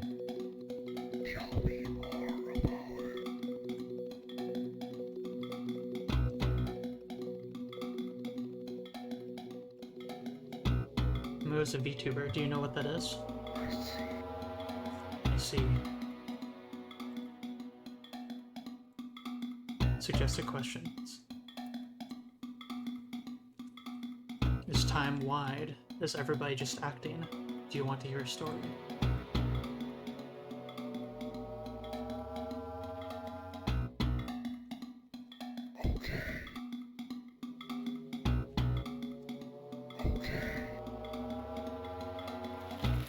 goodbye.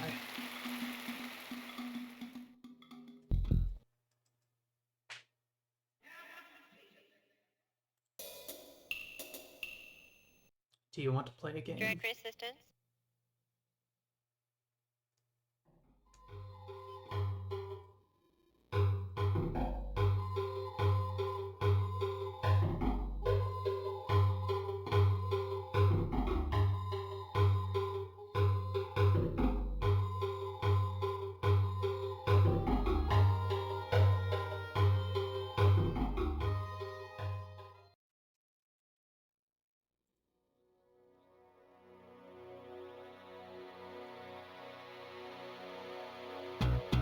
Do you want to play a game?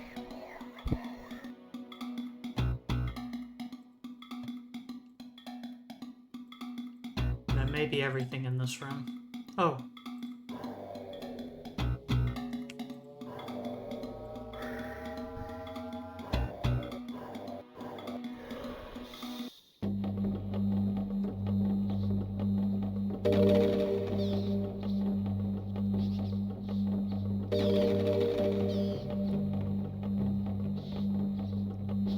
In 1978, I spent some time in California in the fall, looking for a quiet place to live. I finally found what seemed to be the perfect apartment.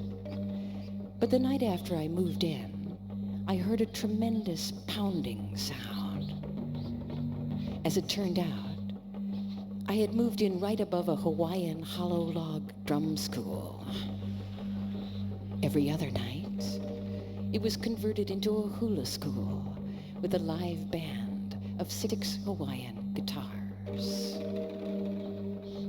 I decided to soundproof my place, but I didn't hang the door very well, and all the sounds kept drifting in. About this time, like a lot of New Yorkers who find themselves on the West Coast, I got interested in various aspects of California's version of the occult. We would sit around at night while the Santa Ana winds howled outside and ask questions to the Ouija board. I found out a lot of information on my past 9,361 human lives on this planet. My first life was as a raccoon. And then you were a cow. And then you were a bird. And then you were a hat. Spelled the Ouija. We said, a hat. We couldn't figure it out. Finally, we guessed that the feathers from the bird had been made into a hat. Is this true? Yes. Spelled the Ouija. Hat counts as half life. And then? Hundreds and hundreds of rabbis. Now this is apparently my first life as a woman, which should explain quite a few things. Eventually, though, the Ouija's written words seemed to take on a personality, a kind of a voice.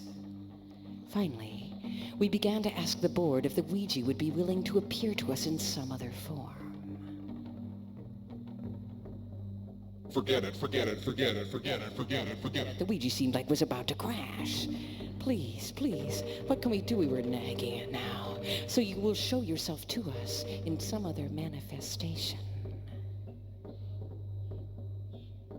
You should lurk. You should L-U-R-K. Lurk. Now, I never really figured out how to lurk in my own place, even though it was only a rented place. But I did find myself looking over my shoulder a lot, and every sound that drifted in seemed to be a version of this phantom voice, whispering in a code that I could never crack.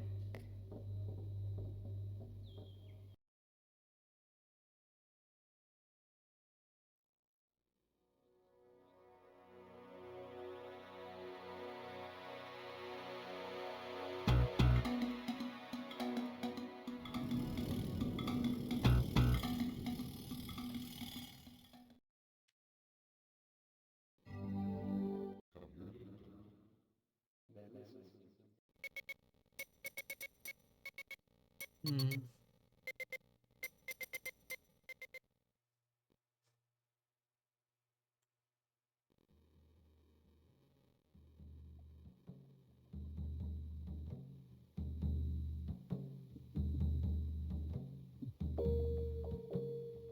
We have chalk ourselves this time.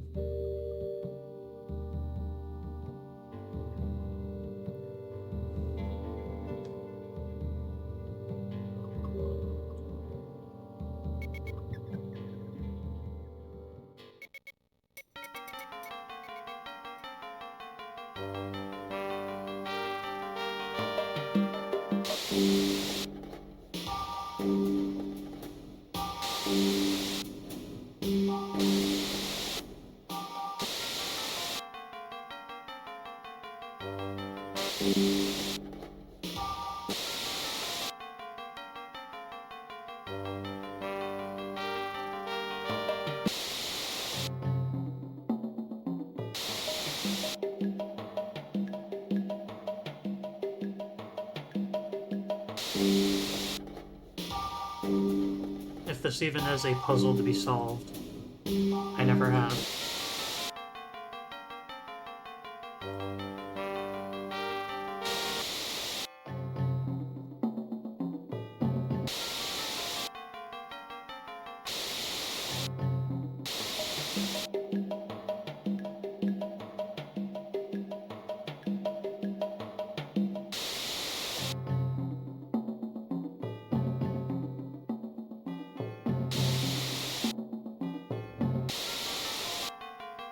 I made the image fuzzy by messing with the antenna near the start of the stream, and then I couldn't get the antenna to be functional again. So I'm hesitant to do so again.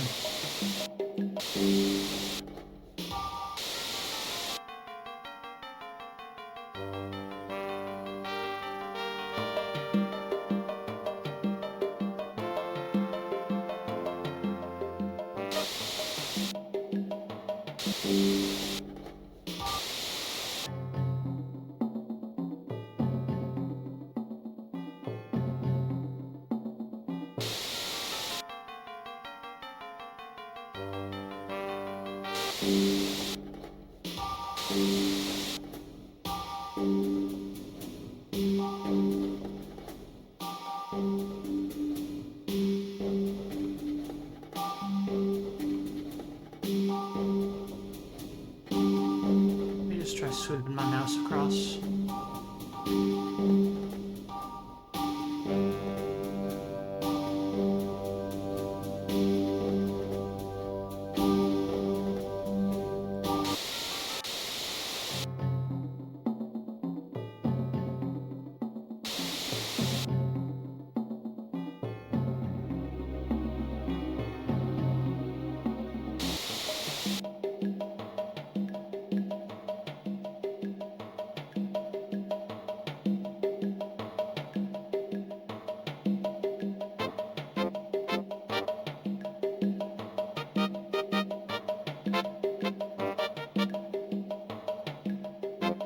My hand turns different.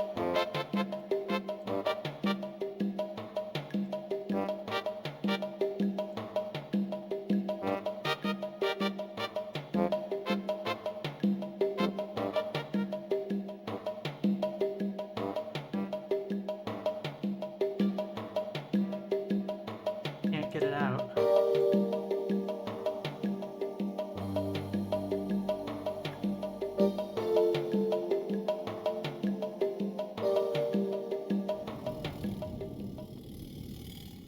Oh my god. I've never seen that. Did She fall. say no. I've never seen that. Say no.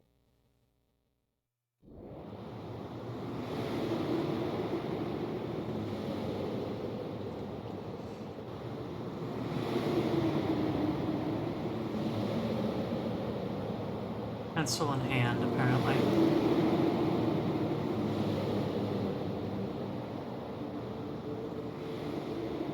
10 o'clock.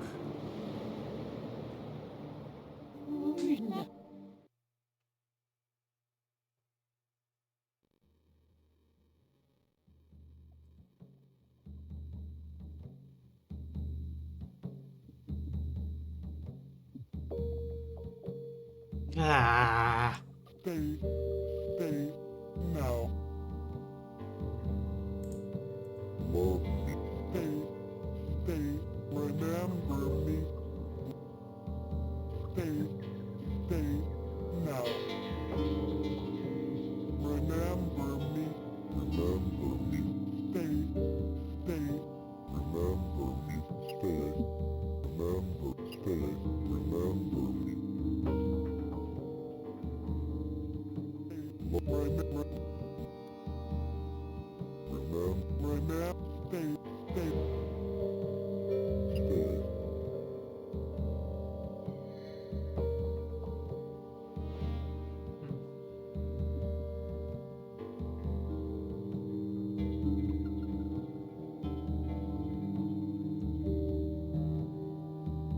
I used to spend some time seeing a psychiatrist. And I would get there around 8 in the morning and come into the office. And she sat in the corner, and on one side of her was a window, and the other a mirror. And she could tell by slight movements of my eyes whether I was looking at her, or out the window, or at the mirror. And I looked at the mirror a lot, and one of the things I noticed was that on Monday it was perfectly clean and clear, but by Friday it was covered with these lip marks. Now this was a process that seemed bizarre at first, and then predictable, and finally more or less inevitable.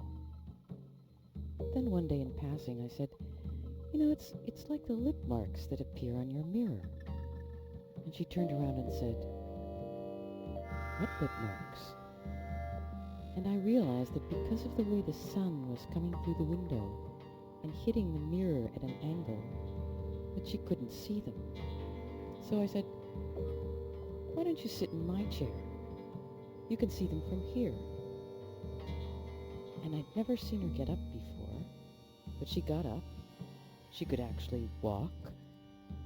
And she came and sat in my chair, and she said, "Oh, lip marks." The next time I saw her was the last time. She said she had discovered that her 12-year-old daughter had been coming into the room during the week and kissing the mirror, and that the maid would come in on the weekends and wash off the marks. And that was when I realized that we were seeing things from such literally different points of view that I would never have to see her again.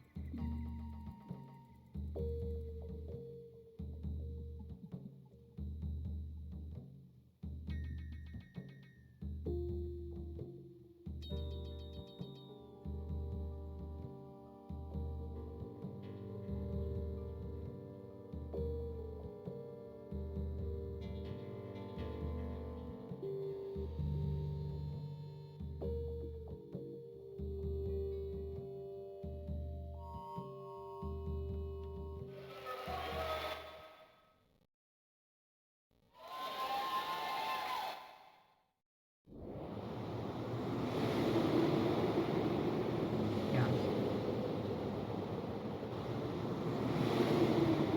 Save.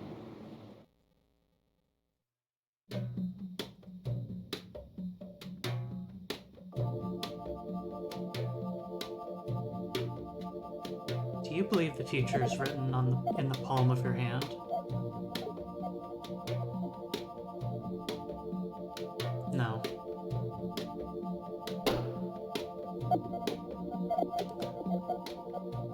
Do you want to read the story about the palm reader? Yes.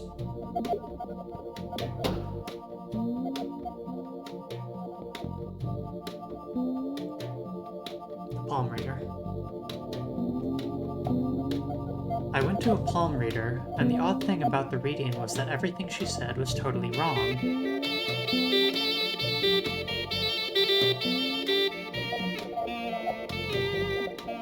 She said I loved airplanes and that I had been born in Seattle and that my mother's name was Hillary.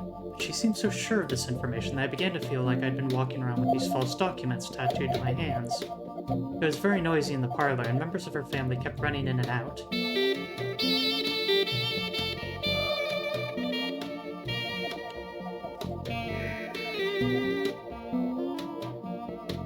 They were speaking in a high-clicking kind of language that sounded a lot like Arabic. Books and magazines in Arabic were strewn all over the floor. It suddenly occurred to me that maybe there was a translation problem, and maybe she was reading my hand from right to left instead of left to right.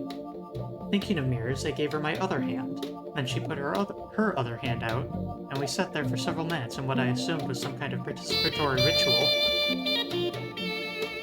Finally, I realized her hand was out because she was waiting for money.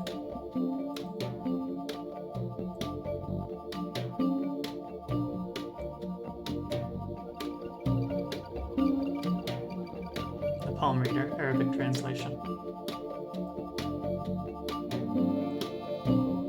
The palm reader, translated back from Arabic. Whatever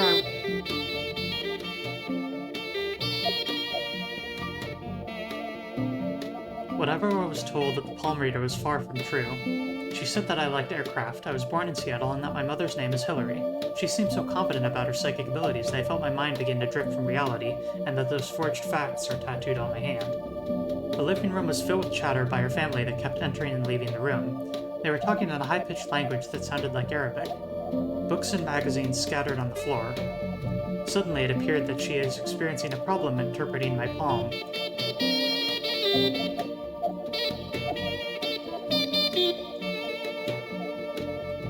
Or probably she was reading it from right to left instead of left to right.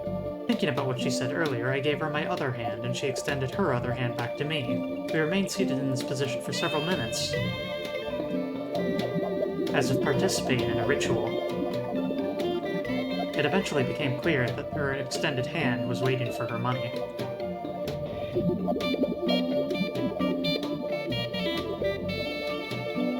Were you a dog in your former life?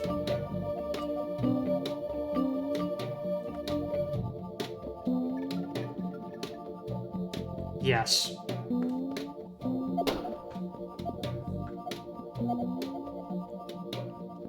Can you fall in love at first sight? Me personally?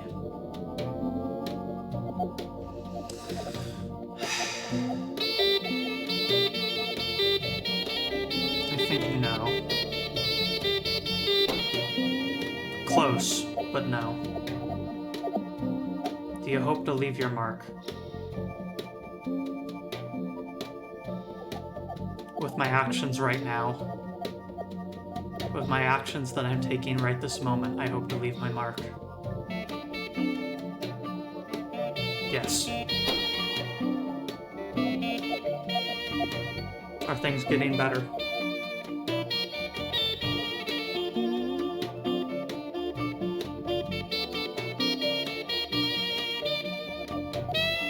These are Titanic years for me. But yes.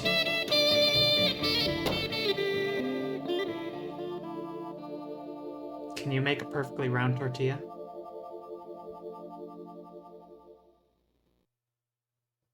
Absolutely not. Are you a spiritual person?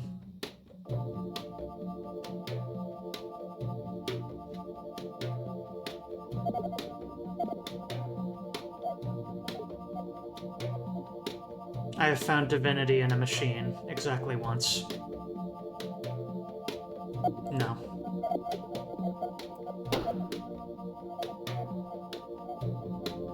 Do you believe believe that dreams come true?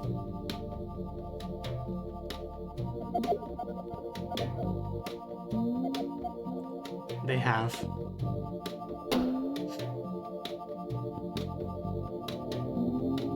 Is there an angry god?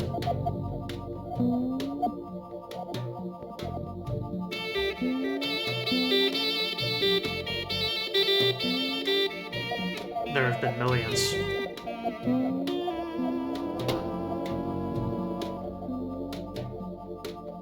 Is there a life after this one?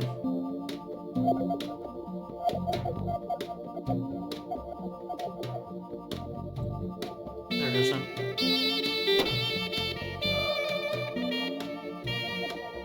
Do you have a soulmate?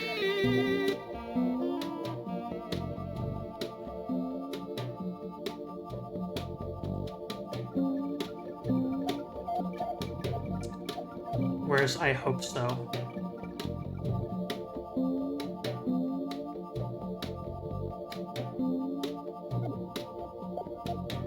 I click in the dead center. Have you had enough?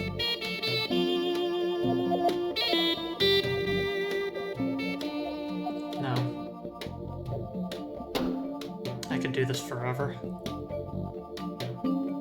Do you believe the future is written in the palm of your hand? No.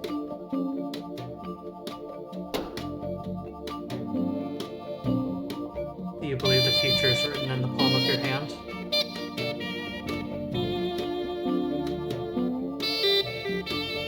No. Do you want to read the story about the palm reader? No.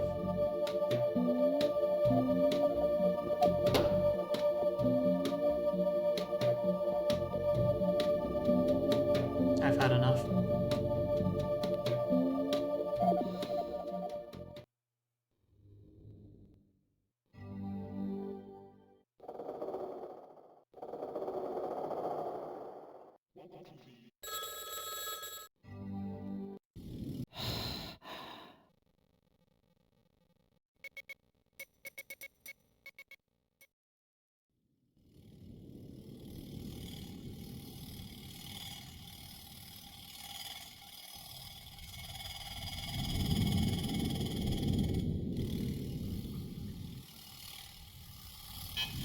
Save now.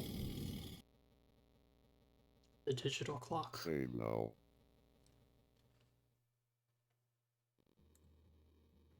The outlet.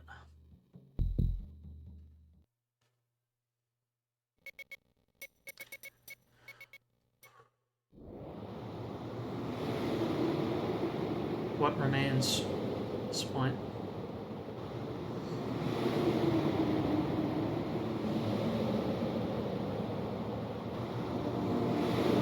Perhaps nothing.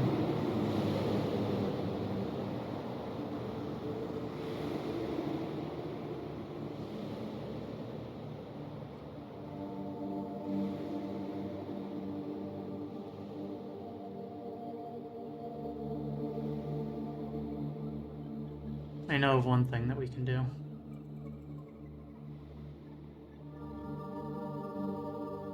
Our experience was a little bit interrupted at the start.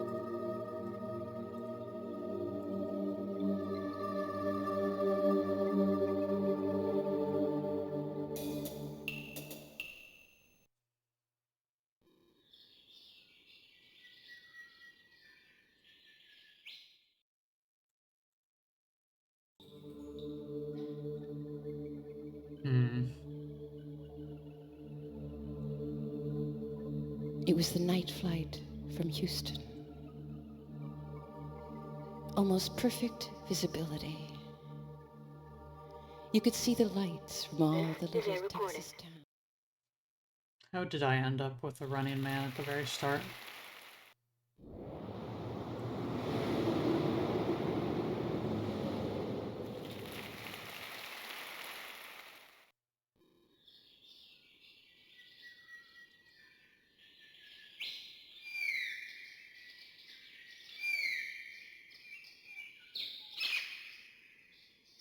Was it through this?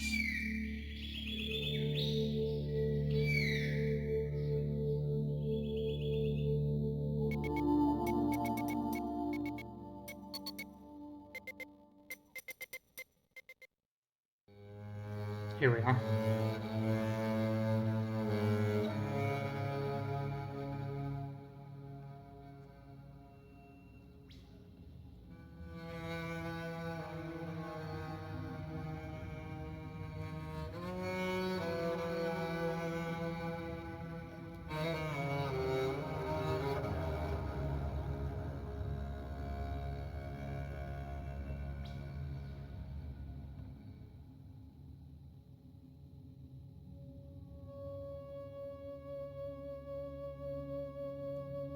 You know those nights when you're sleeping and it's totally dark and absolutely silent.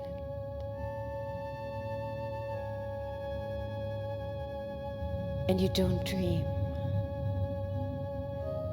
and there's only blackness.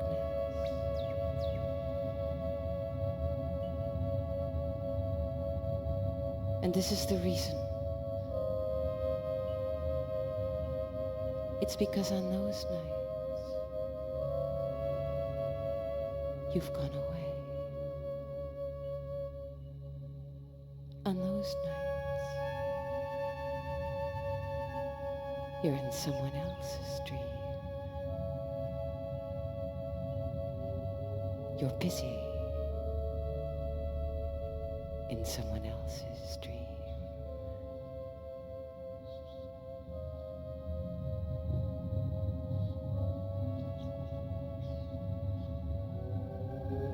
Some things are just pictures. They're scenes before your eyes.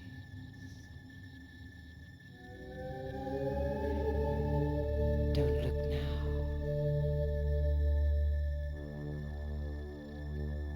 I'm right behind you.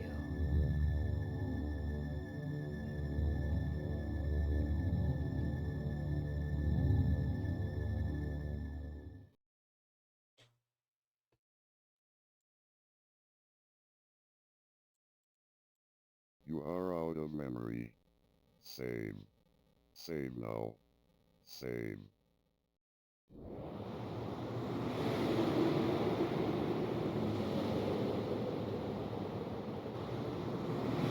There are things that I still remember being present in this game. A view of a city. I don't know which one. And a description and installation of a fountain. An article about the blood fountain. A fountain of red dyed water flowing down a pyramid. Somewhere in the Puppet Motel you can visit it.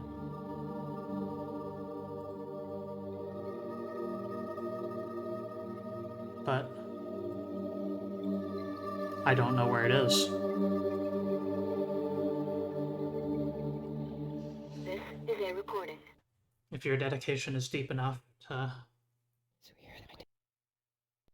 try and find it yourself, to emulate this, to fire this up, to search through the Puppet Motel yourself, perhaps you can work out the exact method.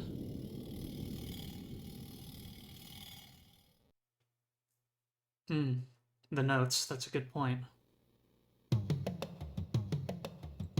Save.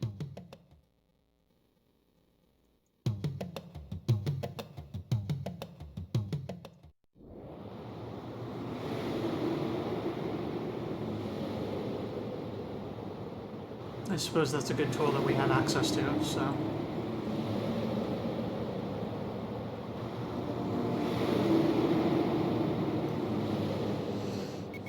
The Puppet's notes.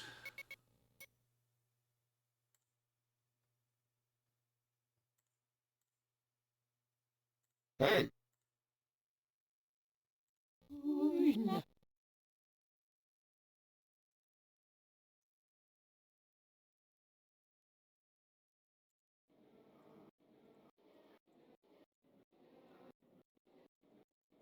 Darn it, that was the wrong one. Is this gonna take me all the... Okay, good. This one.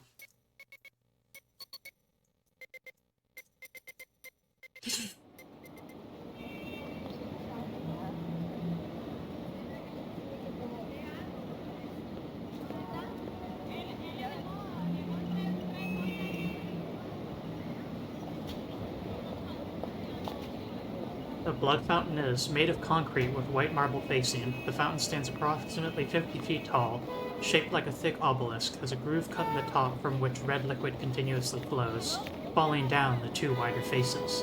This liquid is warmed by an interior heater so that the fountain can be on in winter as well as summer. On the narrow sides there is a hole where the liquid is quickly expelled into a pool. Red lights ring the pool and bathe the base of the obelisk with red light at night. The marble surface is porous so that over time, the red liquid stains the surface. The liquid splashing against the base and over the rim also leaves marks so that the overall look of the fountain is modeled. The fountain will be located in New York City, across from the Tourist Bureau in Columbus Circle.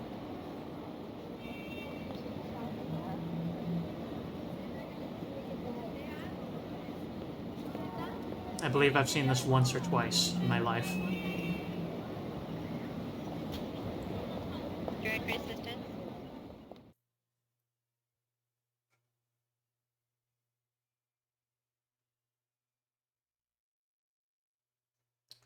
Oh! Oh my goodness, okay. I thought it was simply which of these three things I was clicking on, but look at our hand. As we move up and down, it counts up. So let's try one. Directory assistance. Save now. Bright red, we've seen this one.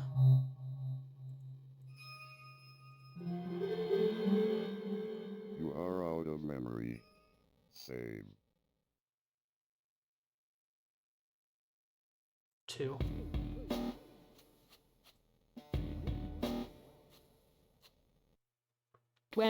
And this curve here is the spine. Technical reference, Puppet Motel.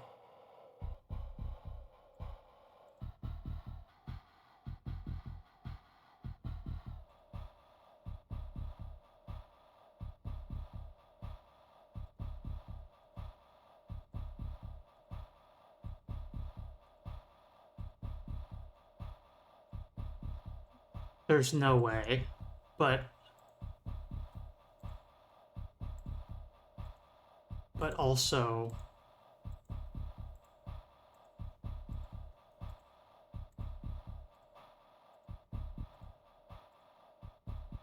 I thought it was unbelievable that they provided the reference from the testers.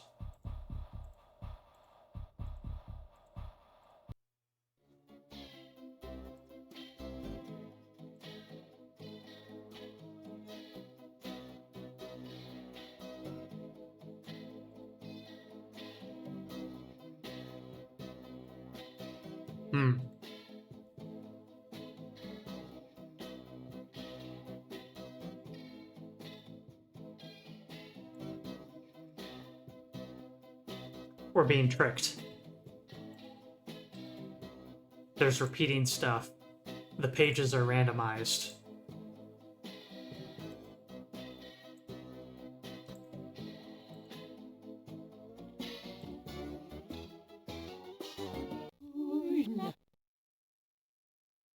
Which one was that? Was that 2 or 3? I think that was 3. Yeah, and there was some lorem ipsum like stuff there. Let's try 3, just to make sure. 3 is the blood fountain.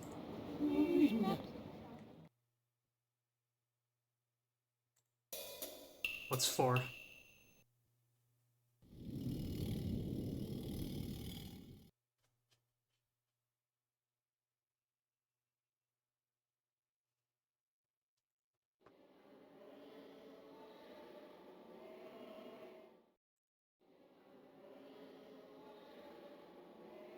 Keyboard audio.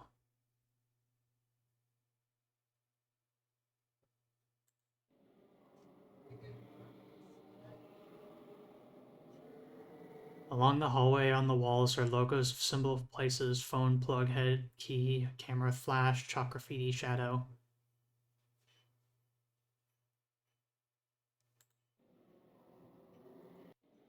iPhone's ringing. Classified ads. Audio for plug head ad, howl. 3 plug head. Howls and lights up when you plug it in.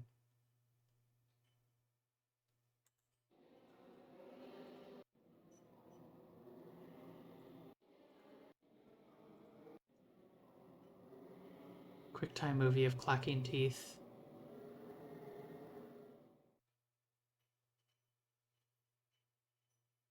Mouth.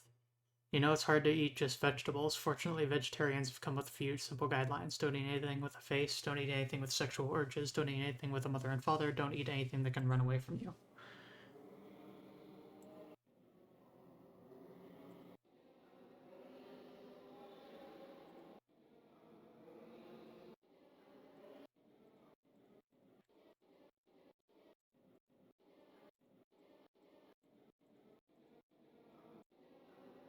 I might see if I can extract this text somewhere. This would be fascinating stuff to have in a easier to use format than a picture on a stream.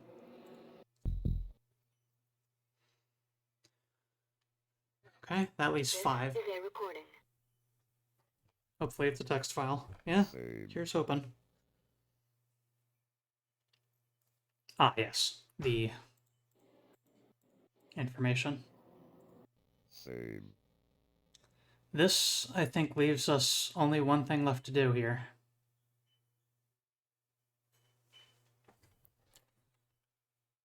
Control Q.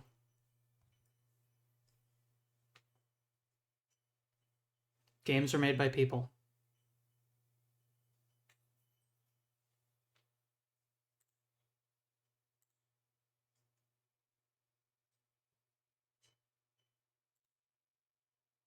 It's time to check out.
This is cute.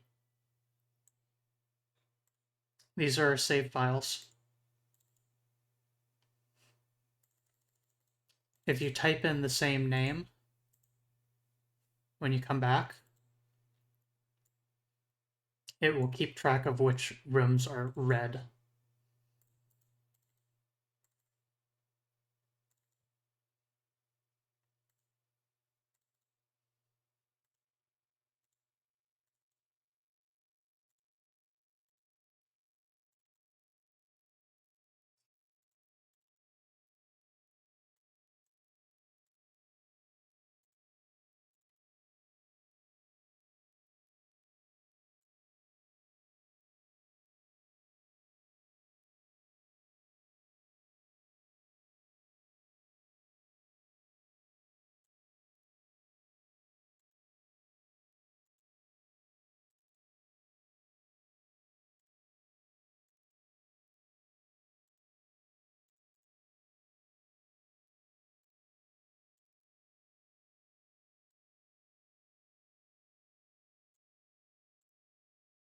Ancient Internet Explorer.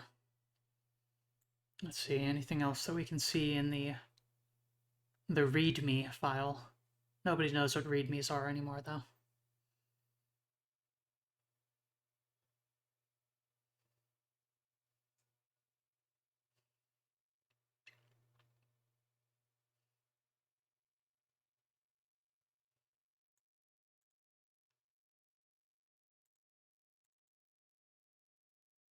That one's just the icon.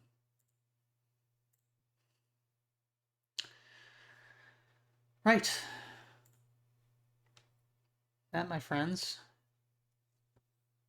was Puppet Motel by Laurie Anderson. Or rather, Laurie Anderson's Puppet Motel.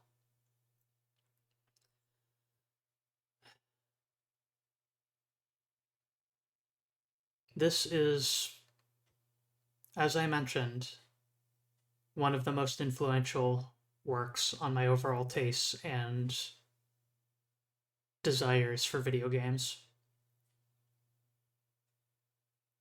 Take this love. Mortality Havoc gifted 1 subscriptions to the community. Thank you, Havoc. And congrats, Alula Caster.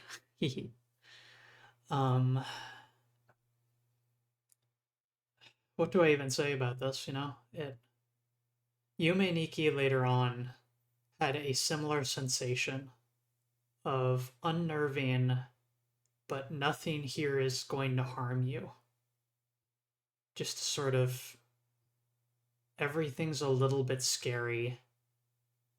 Everything's kind of unnerving. Nothing quite makes sense. But you're safe. At least you seem to be. You think you're safe. And that kind of mood is something that I frequently try and seek out in games, along with just the air of surrealism and stuff to interpret and digest. It was wonderful to come back to this game, and it is my honor to show it to you. Thank you, friends. With that, I would like to once again show the beautiful artwork that Conley has provided us. Let me fire this. Let me go and grab it real quick here. Cha-cha-cha. Conley made this on a very short notice, but with the stream in, you have some more context. Thank you very much, Conley Basher. And let's see who we can raid to.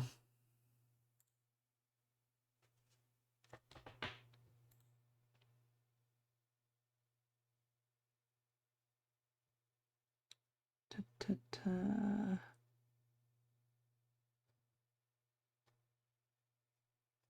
Pa-pa-pa.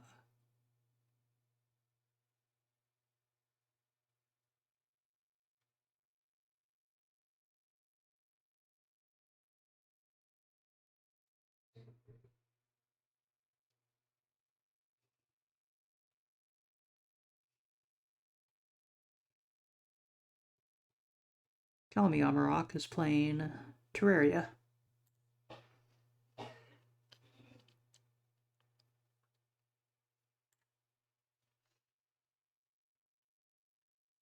I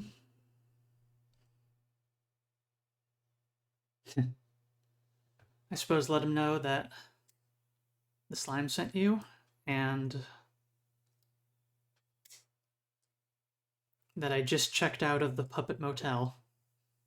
A very confusing raid message. In any case, thanks for joining, and I'm really glad that me emulating this retro game worked flawlessly, because that was a real question. To another place, my friends. To another place.